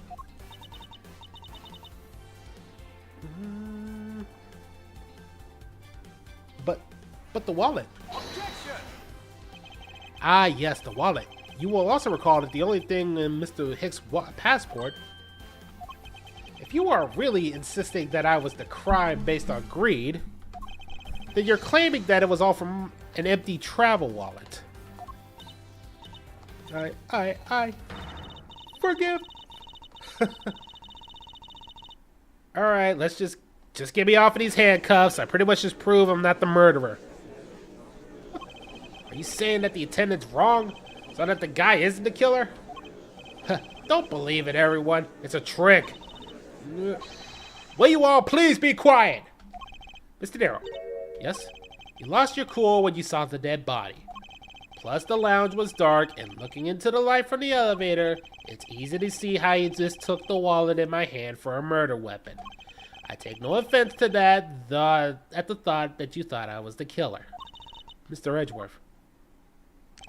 Thank you for releasing me. What is it now? Mr. Nero, if you could please translate, I'd be much obliged. It sounded Bulgarian, but I don't understand any of it. There's another attendant on this flight who... I said that he's given the runabout. Oh, that makes things easier. I don't require an interpreter. I speak English just well, see? You, the attendant. Yes, sir? I want this person to be under arrest until we arrive at the airport. I'm sorry, sir, but what exactly are you hoping for? What is it you want? I am finished talking to the likes of you. Please, I would like to hear why you would like me to be under arrest until we land. How dare you waste my time? You were the one who stuck your nose into my affairs. I wanted to spend even at least one more second with my precious art. I have no time for other things. I know what you are. I see through you. It's Sullivan. Yes, I'm pretty sure that's how you say it in English. Well, I should hope I'm not monetarily bankrupt, but I don't think that's what you meant. I'm sorry, but I don't think I caught your name. I am Zik LeBlanc. Wow, these names are getting weirder. I am a very wealthy man in Bulgarian. But I am not an ordinary rich man. I am an art dealer, a rich seller of beauty. Mr. LeBlanc, what do you mean just now? Pardon? When you said that Mr. Edgeworth was given the runabout, I have to explain? Unbelievable. I will say it once and only once. I don't have even a second to waste. Time is money, as all they say. Yes, and yet you continue to bladder on. I saw it. Yes, I saw the victim go onto the elevator. Going down to the lounge. It was exactly at 6 o'clock. Uh-huh. And? And what's the significance of that time? 6 o'clock, he says. Wait, you saw him at 6? Oh, what's the matter, Mr. Edgeworth?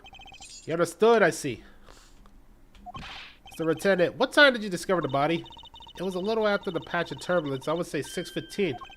Hicks was his name, was it? Then I saw Hicks was killed in the 15-minute time span. The only person in the lounge at the time was the prosecutor, yes? Crap, he's got a point. I know it's not me, but he does got a point there.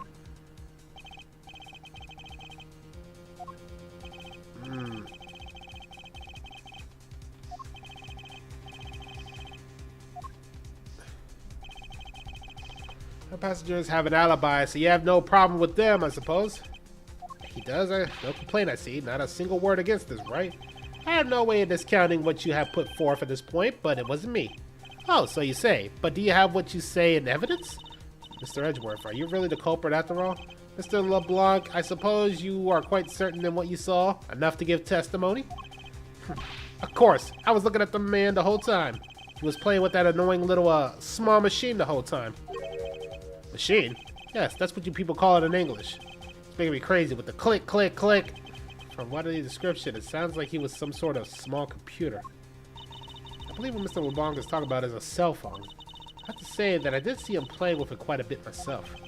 A simple cell phone? A laptop? Or organizer, I see, but that's kind of low budget. Hate the noisy little machine in his hand.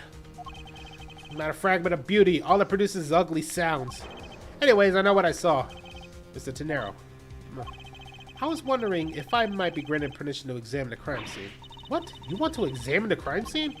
If you would grant me a little measure of time, I'm sure I can produce the real culprit. I don't like the sound of that. Fox in the duck pen? I think it's fox in the hen house. Yes, I think that's how you say it in English. It's fox guard in the hen house, and I believe my innocence was proven earlier. And if I'm given a chance, I can clear up all the remaining doubts. Mr. Nero, if you wait until we arrive, there's a good chance that some of the evidence will have been destroyed by then. I understand. Let me see what the captain has to say. This should have been approved. Please, Mr. LeBlanc, it's an emergency. All decisions are made by the captain alone. Now, please wait here while I go ask the captain what to do. I'll be right back. I'll wait. It's a game, so they're going to say yes. You're not planning on erasing evidence when you're investigating, yes? Of course not. We'll see. Mr. Edgeworth, you have the captain's permission to investigate the crime scene. What? Unbelievable! I am in your debt, Mr. Nero. However, there is one condition. I am to supervise you. Can you agree to that? Of course. I see no problem with that. It's only natural as I'm still a suspect after all. I take full responsibility and will watch Mr. Edgeworth's every move. I hope this is reassurance enough that there will be no foul play. And then, Mr. Edgeworth, shall we proceed? If you should need my help with anything, feel free to press... Yeah, I know. And the crime scene in first floor lounge. Alright, let's go. We're to present the crime scene, but I'm afraid the elevator is not in service. Get to the first floor, we should take the steps. Alright, where are the steps at?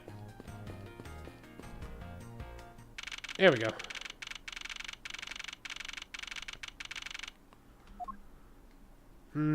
So this is the crime scene, alright. I want to thank you for help back there, Mr. Nero. It was nothing. You should thank the captain for granting you permission. And just so everything is perfectly clear, I still don't trust you. Your standing with me hasn't changed one iota. I see. I will bear that in mind. I received an order from the captain earlier. He wanted to know what that. We reserve the right to stop your investigation if feel you are not making progress. And when we do, he asked that you please return to your seat at the time. So my time runs out at his and his crew's discretion. Does it? I have to find a way to discredit Miss LeBlanc's testimony before time's up. I understand. By the way, is there any place you can think of where the killer might hide on board? I don't think so. After every first-class passenger was accounted for at his or her seat, we made a thorough search of the plane. As for business economy, no one can move between the two classes and first class without a staff key. And we found no record of a key being used at all. Which means that I have a first-class killer in my hands. At least I know that much for sure. And one other thing. No one has been allowed near the crime scene since the murder was discovered.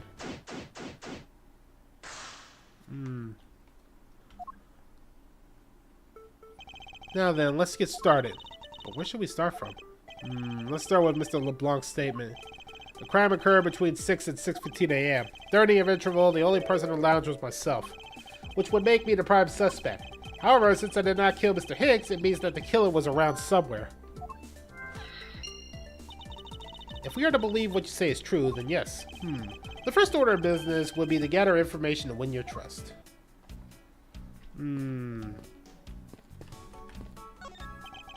Pity that a bronze statue don't... That one good drink has been spilled on his feet. It's the statue of our founder, Mr. Ugo Hughes, who's a big fan of grape juice. I'm sure he would be thrilled if he knew so much grape juice was there at his feet. Is there a hint of hero worship I detected? Alright, let's take a look at his body. What floor does the elevator service?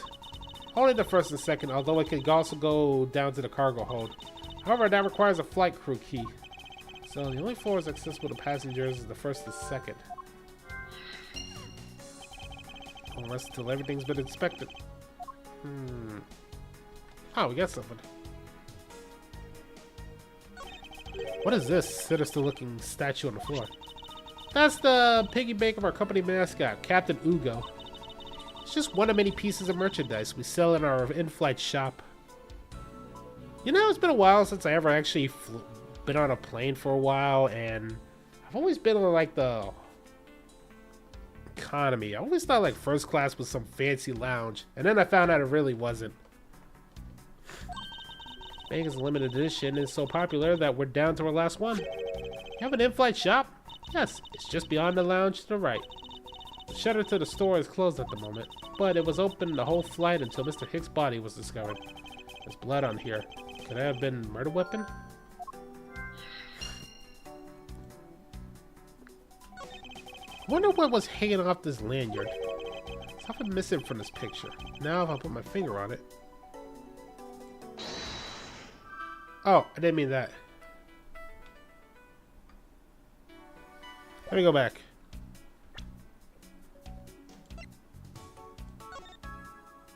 Oh, I thought it was like something that was on the thing, but I guess not. Something sticking out of his pocket. Hope he doesn't mind if I take a look at what's inside. It looks like it was taken inside a building somewhere. Money is strewn all over the floor on the elevator. I guess it was on Mr. Hicks' wallet at some point. Doubt anybody was expecting to find a dead body in the elevator. So Mr. Hicks, he's really dead? Yep. She's trembling, although I can't fault her for that. Mr. Hicks, if you're really dead, then please answer yes. I see she's over to trembling now, although a new symptom seems to have appeared. Anyway, I should focus on the victim's body. Let's see. There's blood on the back of Mr. Hicks' head. Could that be cause of death? He appears to have been struck very hard. Even his glasses are broken.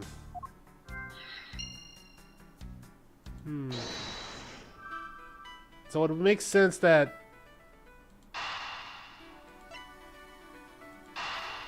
Let's connect these two. These do make the most sense, to be honest. A statue with blood on it lying next to the body of a man who has been beaten to death. Oh, Mr. Edgeworth, I think I figured something out. Yes? What is it? The way the blood is on... It looks like it matches on the wound of his head. Well, aren't we deserving of the Master of the Obvious title? Well, what do you think, Mr. Edgeworth? Don't you think that's worth investigating? It would appear that this figurine is our murder weapon. Oh, I just knew it. Meaning I can't think of any other connections. Perhaps Master of Obvious would be too befitting. Oh, Master of Oblivious. I misread it again. Man, I gotta work on my reading.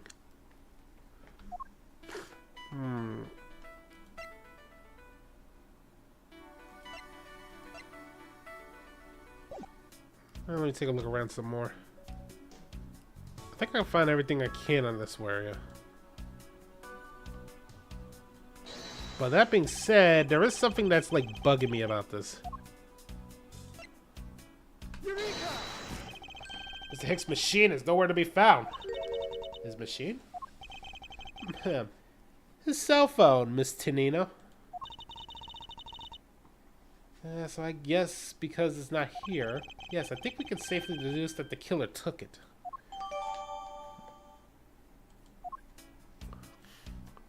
Alright, so we got one piece of evidence.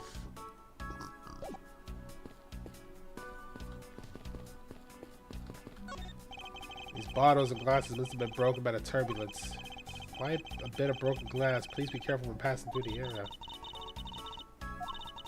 No matter what kind towards me, know that it does not clear you of any suspicion I have about you.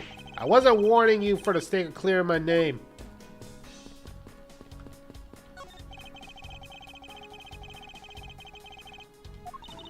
Mr. Edgeworth, you look like you're talking to the clouds. Is that so? Then tell me, what do you suppose I said to them? I don't know, but it looked like a rather one-sided conversation. The clouds, they tell me nothing. Grand piano is the pride of the blade. It can play music with whatever CD we insert into the CD drive. That's not a piano, that's an overgrown music box. Ah, but its keys to press along with the music as though it was really someone playing it. Some people have entirely too much money to waste on over-complex toys. Would be funny to do a ghost piano with that, but we can't really do it nowadays. Glasses and kit. No, wait. You can still do it for Halloween. You just put a big tarp over it. Put in some like spooky music. So you can hide the CD player. And then just have it work like that. But that would require way too much money to do it, so it ain't worth it.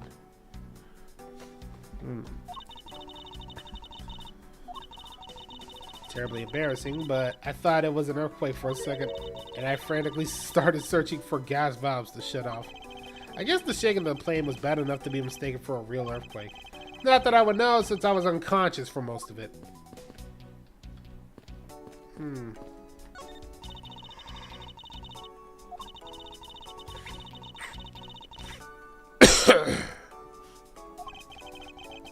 Clues found here in the lounge. Also remain vigilant. Someone spilled grape juice in the elevator. And there seems to be like footprints heading that way too.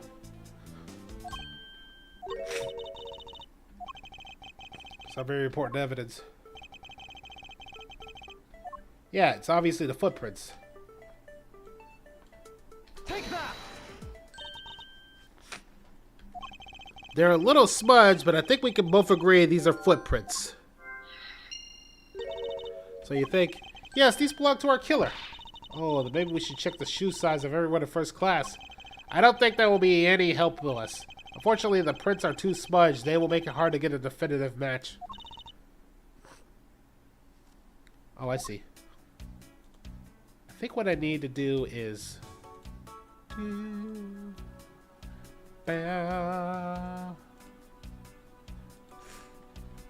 Alright, so we got some footprints. This is probably where I passed the fuck out.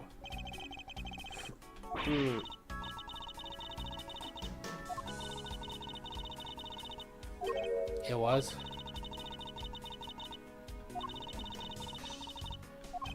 I'm sorry, but what are these rocker pals? Huh. Rocker Pals are an extremely popular international band. They added the Pals part as they became more popular among teenagers. Well, that explains it. I'm not really one for music of today. Maybe I should ask Detective Gumshoe about them. On second thought, I can already see how confusing the conversation would get.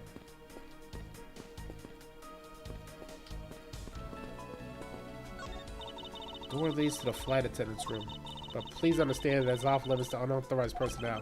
The room is giving off the scent of woman's perfume. One would think that the perfume would smell great, however, it just smells. Not that I have any interest in what lies behind the door. Perhaps we should return to the investigation. Mr. Edgeworth? Sorry, I spaced out for a second there.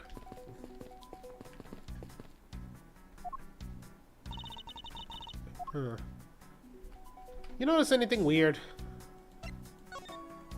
Did you notice anything?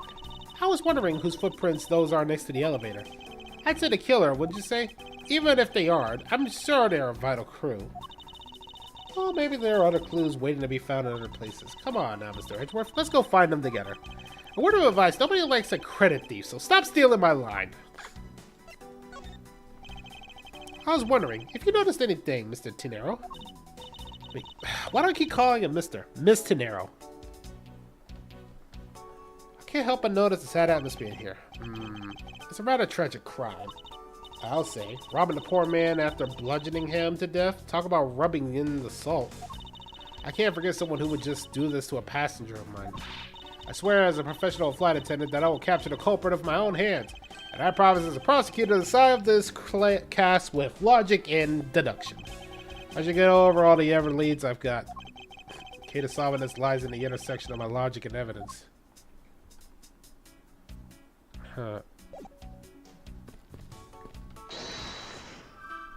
If I were to think for a second, they're probably in that room because these pretty much just tell me they head that way. Oh shit, pieces don't fit together.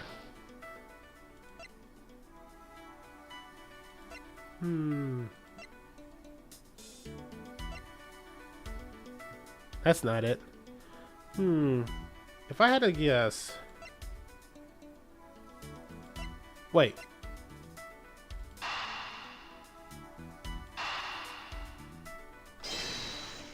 These might make more sense.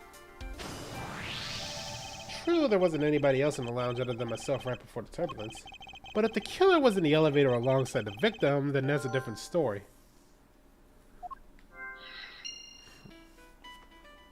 On the other hand, though, this might actually make more sense. I have it! I'm sorry, but I don't understand, Mr. Edgeworth. I can prove that someone other than myself was around the time of the murder. Really? Yes, it's a rather simple, actually. The proof is in the pudding, or rather the grape juice in this case.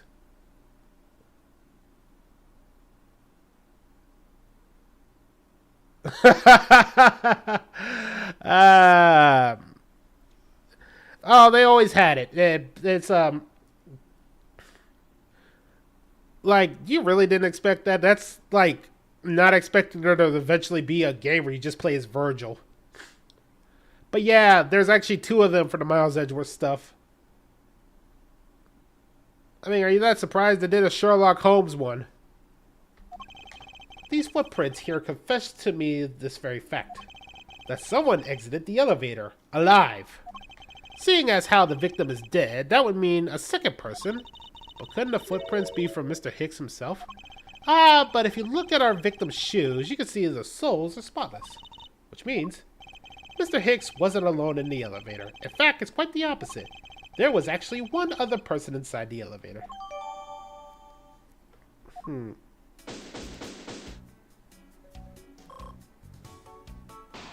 Don't worry. There's always going to be more of a way for Miles to be a bigger dick in every game. Nobody would have it any other way.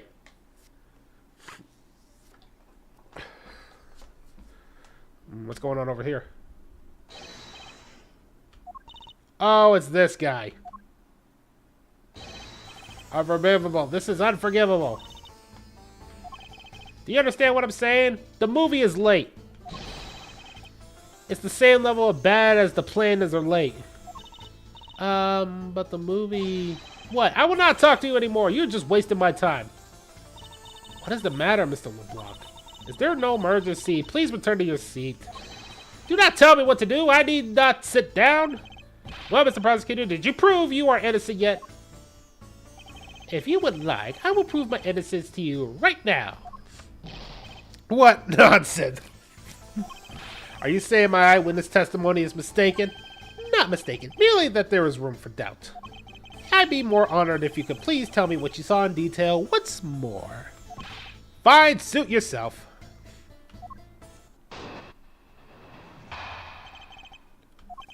I am certain I saw Mr. Hicks enter the elevator. It was when the needles on my pocket watch pointed towards 6 and the 12. The body was discovered 15 minutes after that in the lounge. Then you, the only person in the lounge at the time, must be the criminal. Mr. LeBlanc's conclusion seems to make logical sense. After all, the only person in the lounge at the supposed time was me. So, my eyewitness testimony. Do you think you can destroy it? Then come, let's see. Hurry, do I look like a man who's having the time to wait for you? Why is he so irritated? I'm the one being accused of murder here. Anyway, I gotta find a way to discredit Mr. LeBlanc's account somehow and fast. God. Yeah.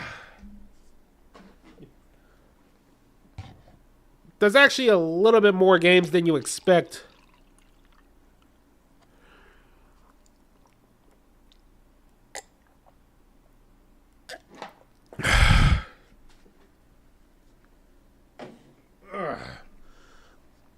I know one thing. Reading everybody like back to back like that, man, it's doing something for my mouth, all right. I gotta keep drinking water to keep myself sane. Sorry, I saw Mr. Hicks enter that elevator. I know that. It was when the needle was pointed. The body was discovered 15 minutes after that in the lounge. I guess we gotta press forward with this guy.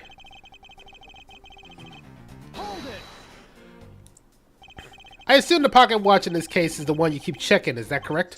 Oh, you noticed. It is a very expensive antique, I will have you know. The feeling is wonderful when I fully wind it up by hand. It does look very well designed and quite classy. I will have to charge you if you want to touch it. That's quite alright. Let's continue with your testimony. What a cheap man you are. Now return the time you wasted back to me. And if we must, I saw Mr. Hicks enter the elevator at 6 o'clock. Hold it! It's true that I found the victim's body at 6:15. And that's when I found the two of them as well. You see, it all matches my testimony. Then you're the only person in the lounge at the time. There must be the criminal. I think I got something for that. There's clearly another person here.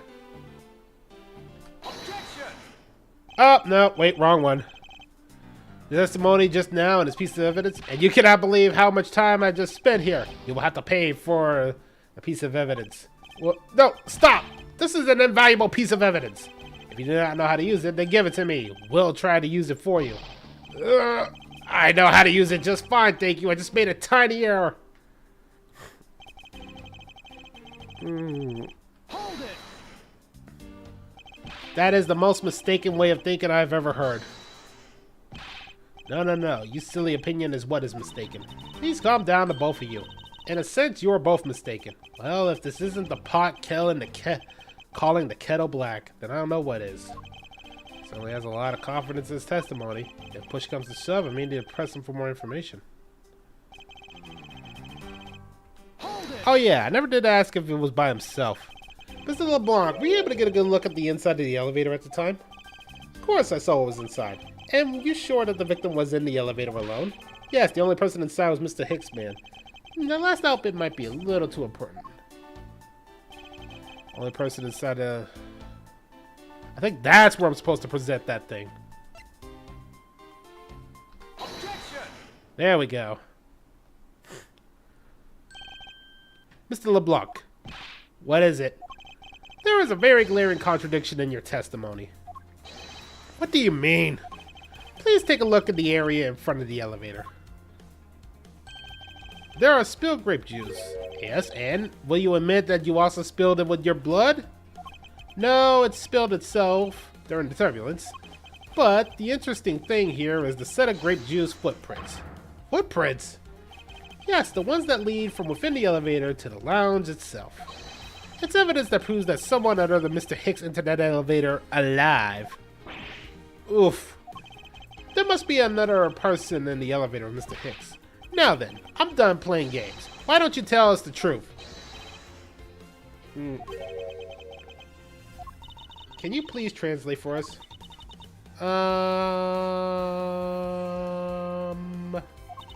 No way, that's totally impossible, I guess is what he's saying.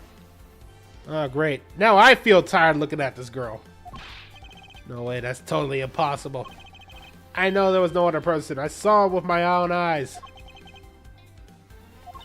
If you want to know what I think, Mr. Edgeworth, I don't think Mr. LeBlanc is lying to us. I suppose she's right. He doesn't seem to be lying. But then, what does it mean? What about this contradiction?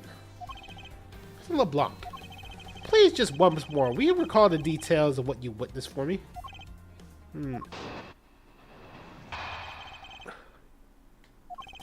I was very upset when Mr. Hicks passed by my seat. He's always checking the time over and over again. It happened to follow that man with my eyes when he passed me, and I saw him clearly go into the elevator he was entering. But I swear there was no one else inside. Mr. LeBlanc, would please calm down. What? Dare you have an issue with my eyewitness testimony? No, not at all. Please forget what I said. Yet again, he doesn't appear to be lying. But I can't let his testimony stand as the truth.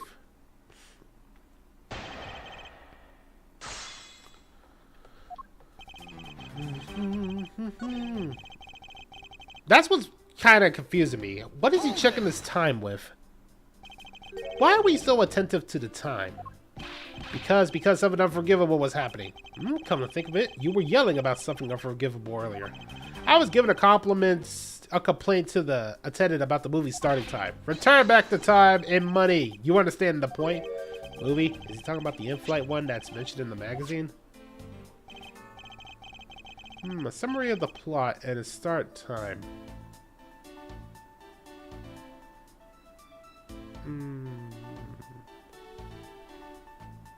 Hold on, I got something. They were supposed to show License to Love, Laugh, Maim, and Murder. Cannot see that movie in my country. You can only see it in international flights. I check my pocket watch whenever's possible so I wouldn't miss it. I even set my watch to the destination time. Oh, we got it! I think you messed up there. Your pocket watch. I'd like to ask you a little more about it if it's alright. Movie I want to see when that starts, so I check my watch many times. My watch is set to the destination time. Yep, there it is. Objection!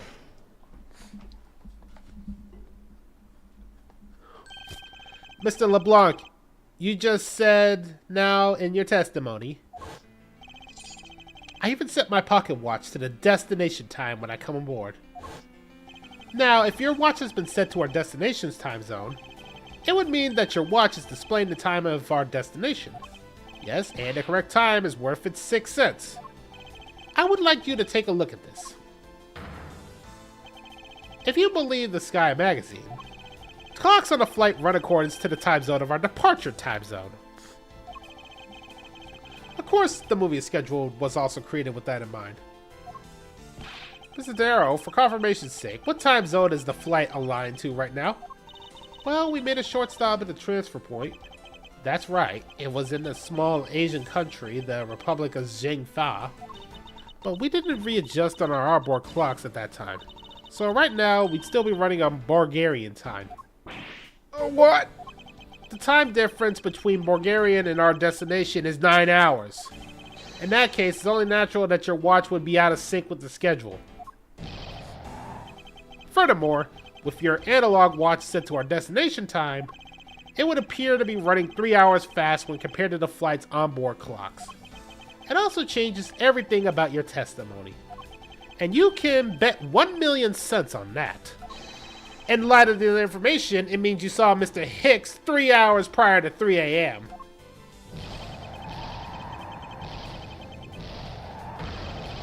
My wonder. This should clear up all the remaining accusations.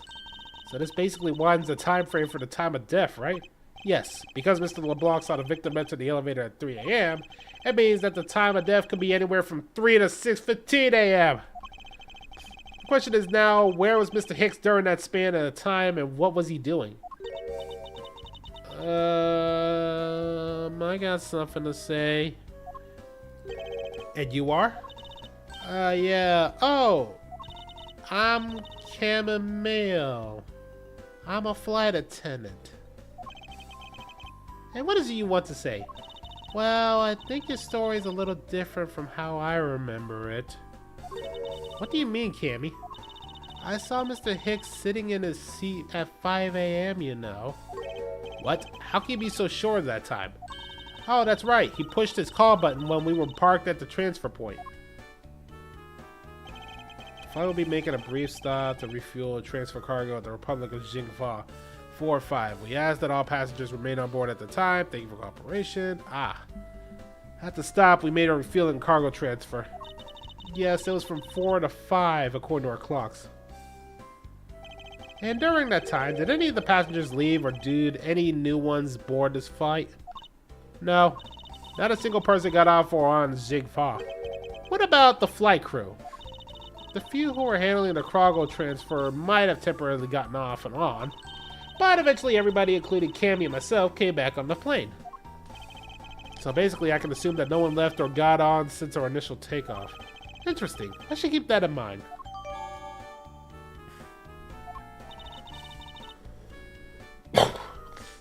Yeah, and I answered his call. I could tell you Mr. Ackaby Hicks was there in his seat when I took off again at 5 a.m. Alright then, that puts the time of the murder between 5 and 6:15. Okay, now what time did you come down to the lounge, Mr. Edgeworth? I remember coming down almost as soon as we left the Republic of Jingfa. You were here the whole time from 5, yes? Then you're the only one who could have been the killer. Mr. Edgeworth, were you really here in the lounge the entire time from 5 a.m. onwards? Unfortunately, yes. But then, how do you explain the footprints? Isn't it obvious? This man waited for Mr. Hicks here in the lounge and waited to kill him. And then he put the corpse in the elevator. That was when the turbulence happened. Eyewitness testimony may have been mistaken. But what time I saw Mr. Hicks into the elevator on the second floor does not matter. Because the entire incident concluded here in this lounge. Everything happened in this lounge? Is that what you really believe, Mr. LeBlanc? What? Do you have another idea? I simply feel that there is something out of place in the scenario you presented.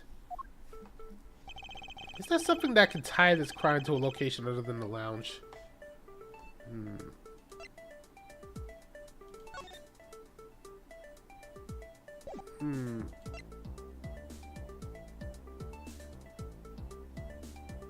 Take that! The murder weapon. This little piggy bank is sold at in-flight shop. They're sold there and only there, and it is not displayed here on the lounge. How, then, did it find its way here? Don't you find that a little suspicious?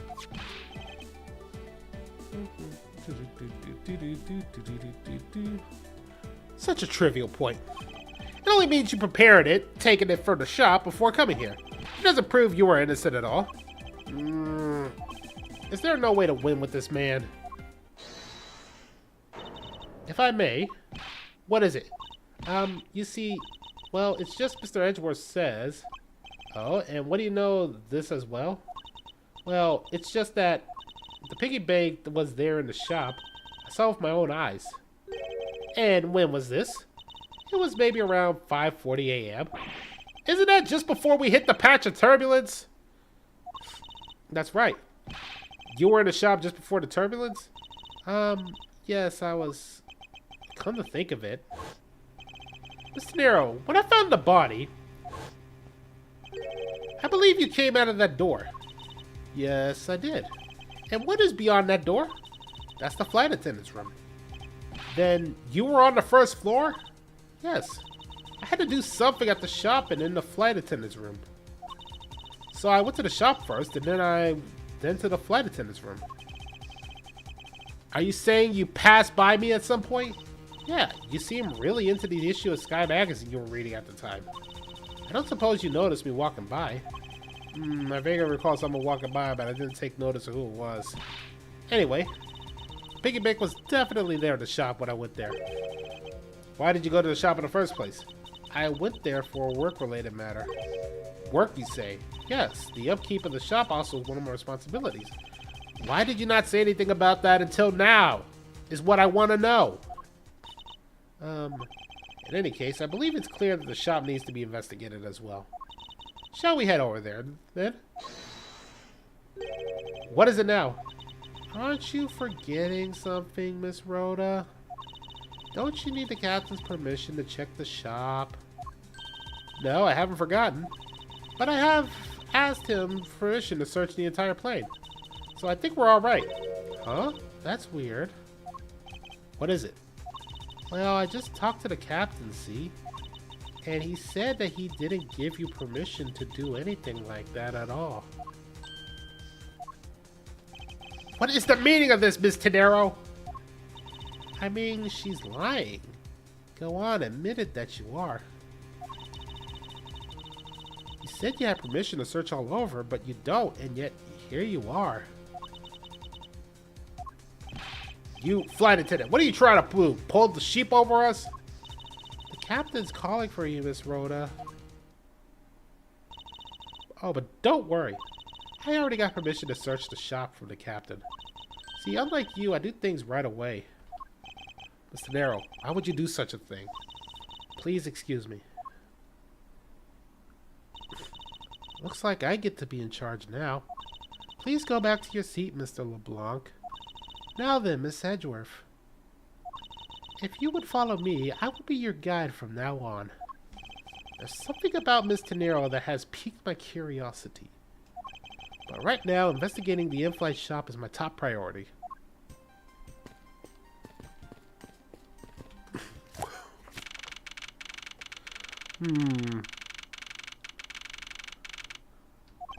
So this is the in-flight shop. It's quite a mess in here. You think? Guess I'll have to clean things up then. Tee-hee. Hold on! You can't clean up a potential crime scene? Oh, thank goodness. I hate cleaning so much. I must have rushed things here. I must remain cool, calm, and collected. Because this piggy bank was left at the crime scene. There is a very good chance that the killer had paid this place a visit.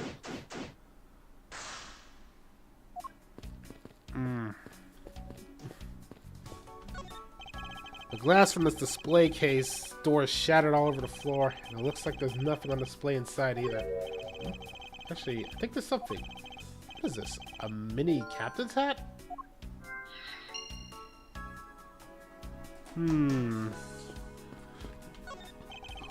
What are these? Oh, they're our company's completely original line of suitcases. They're practically flying out the door. That's how popular they are. You should buy one and see how you like it. You won't regret it. Perhaps that's how things work on this flight, but I'm the real word. You try, then buy. No way, but either way, it doesn't really matter. True, either way, why would anybody buy a suitcase after they boarded the plane? Anyway, see that? Just look at the Captain Ugo's heads printed on there. Cute company mascot, isn't he? They're painted on with a lot of care. Doesn't he look like he's about to jump out at you? It is certainly making something jump inside my stomach. Huh? Oh, I guess there's no fooling your refined taste. Huh? You look like you really wanted to get one. And then I thought I was going to finally make my first sale, but you saw right through it. Glad that's done, though. Never make me try to give you a sales pitch ever again. But I never showed any interest in it to begin with. It really is pretty horrible, isn't it? You want to know something? This suitcase was designed by Miss Rhoda. Miss Tenero designed this? Yeah, it's a company-wide contest. Well, it does have a very sharp design sense. Sharp? Like stinky sharp cheddar, maybe? I really had no idea why the bigwigs decided to go with it. It's so bleh. Miss Tenero designed this, did she? It's definitely not what I would have expected. Ah! You okay? I'm fine. Please watch yourself, Miss Melee. Letting a suitcase flee to Rome has gotta be a safety violation. Here, I'll put it back.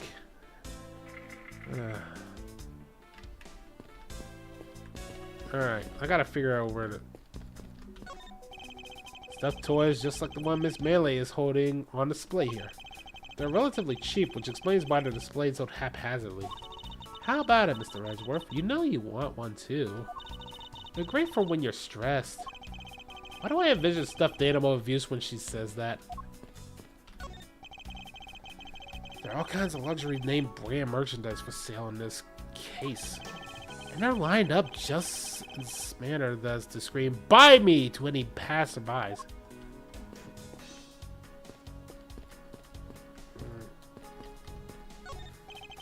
Such a wide selection of souvenirs on sale with these display cases. You know what I suggest? Sorry, but I have no intention of buying souvenirs on this trip. Okay, then how about you buy something for me then, as a present? I can't think of a single reason why I'd want to buy you anything. But I've had my eye on that pendant for such a long time. Try paying some attention to me when I ask you something and then we'll talk. Let me start thinking things out. So we got a little captain's hat and then we got this. That's a good start.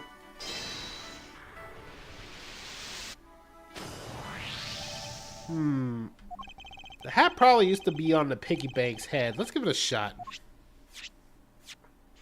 Oh, that's cute. I believe the piggy bank was forcibly removed from the display case.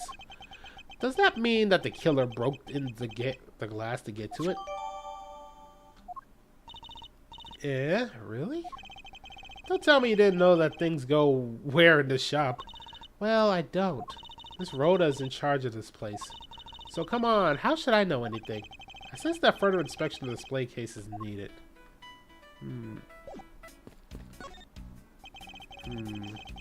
I won't rest until I see everything I need.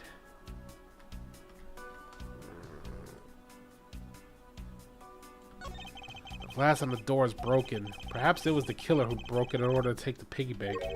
But it's a bit odd that the inside of the glass is so devoid of glass shards. Plus the glass broke rather cleanly. Ah! What is it? I touched the glass and it cut my finger. It hurts, Mr. Edgeworth. It hurts! Please tell me when you can deal with such a minor cut on your own. Spot is somehow connected to any of the evidence I hold?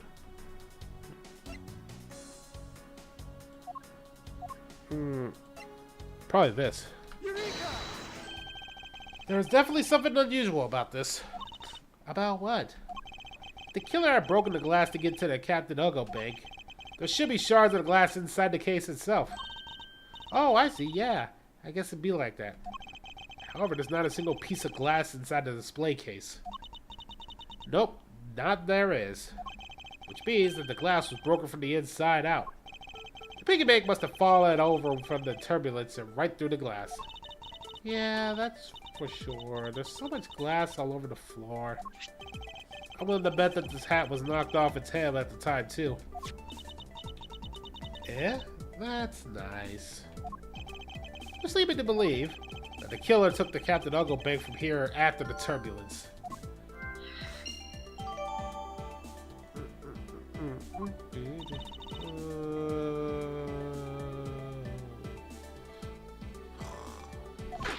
Take your power naps on your own time, Miss Melee, and listen to what I'm talking.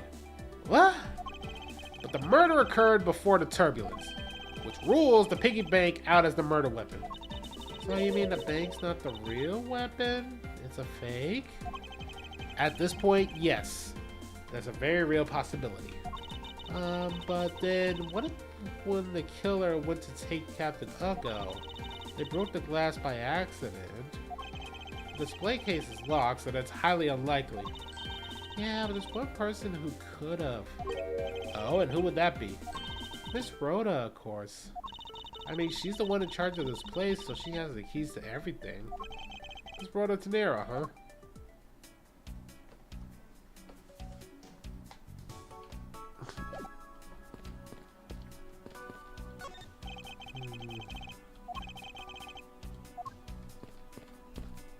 gotta be something else that I'm missing. Beautiful flowers. Well, you're kind of stepping on a few of them, you know, Mr. Edgeworth. Oh, excuse me. I don't know much about the shop, but you can still ask me about whatever. So, what do you think about what has happened regarding this case? Oh, I don't know. I guess I think you're the killer, though, Mr. Edgeworth. I can assure you that I'm here in the shop to prove I'm just the opposite. Yeah, but it was me that got you the permission to look around. You know, so don't forget that, okay? How am I supposed to thank you properly if you insist on falling asleep? Well, you know what they really show your thanks? See that item on sale over there? Sorry, but you're gonna have to make it do with my word of appreciation. I got my fingers on those bad pieces of glass. Don't blame the glass for something you did to yourself. Just be more careful. Same to you. You're the one walking all over the glass. You sure you're okay? I'm fine with any glass I walk on. I crush it like that. That's nice. But please be careful around the display cases, okay? We don't want you to get hurt. Compared to the glass around my feet, the inside of the case is nothing to be afraid of. After all, no glass fragment appears to have ended up inside. Then I guess even you can tidy up the case, right? Perish the thought.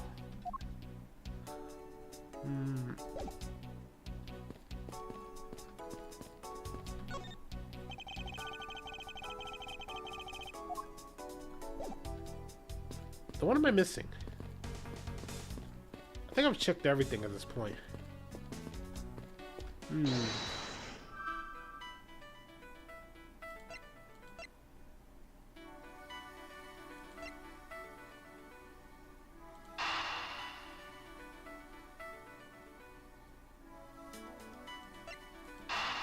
Might be something with these two. I'm thinking crazy.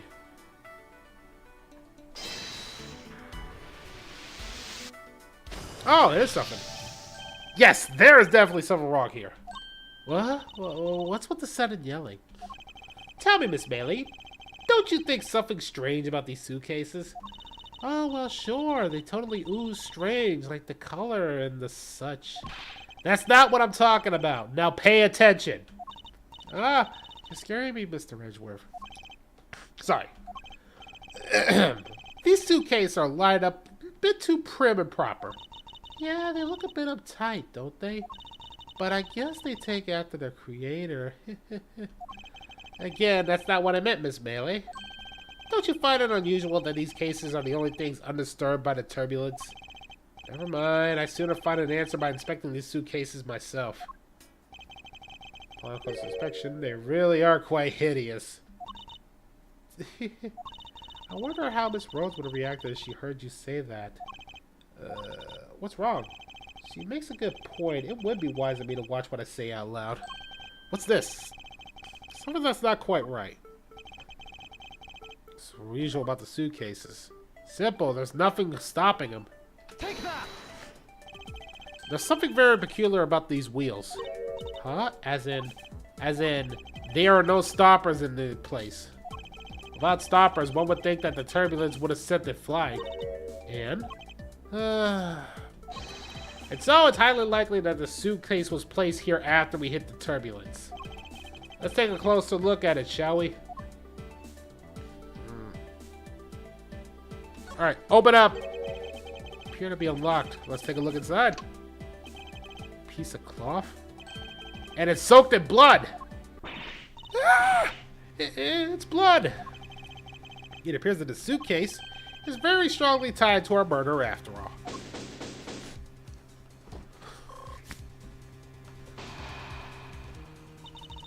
So explain this to me. Why does this suitcase have to do with the murder?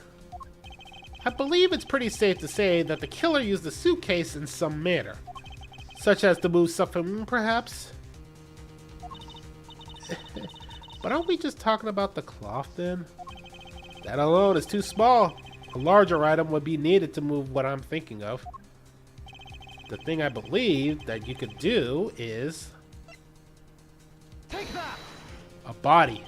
Something that would fit inside a suitcase that is also covered in blood. Sounds like a dead body, doesn't it?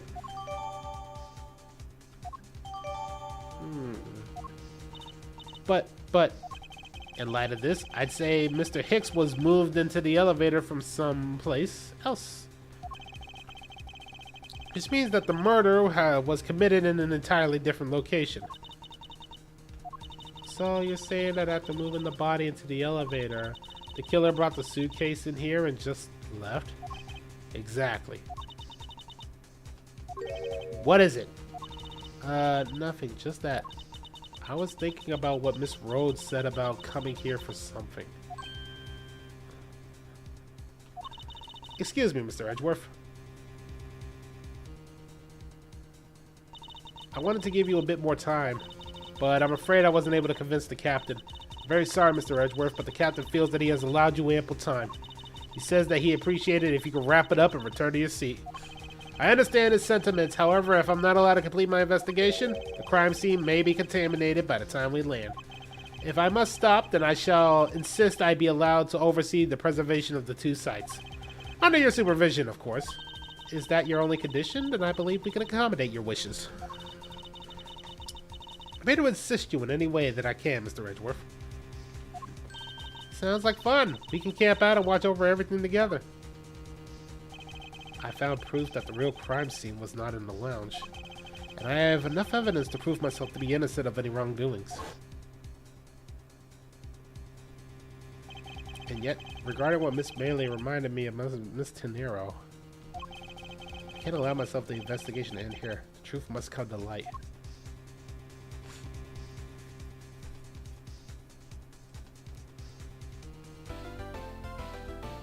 Ah, man.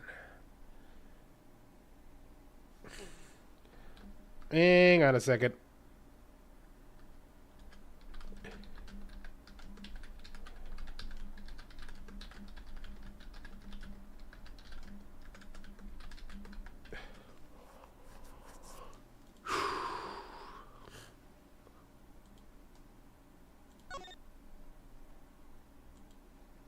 And I make a little text to somebody real quick.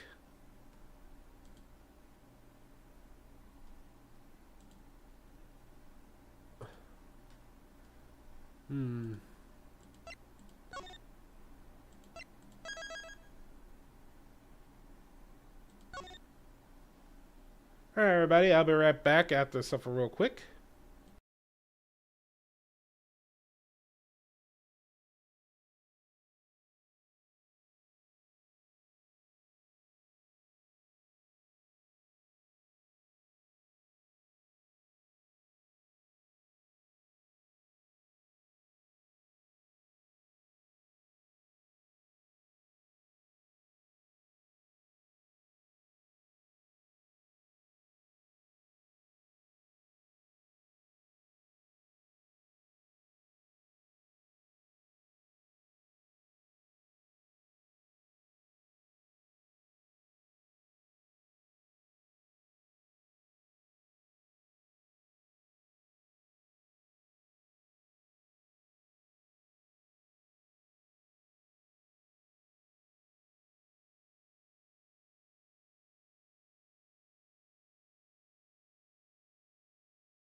So I'm going to end the Ace Attorney stuff on YouTube for now.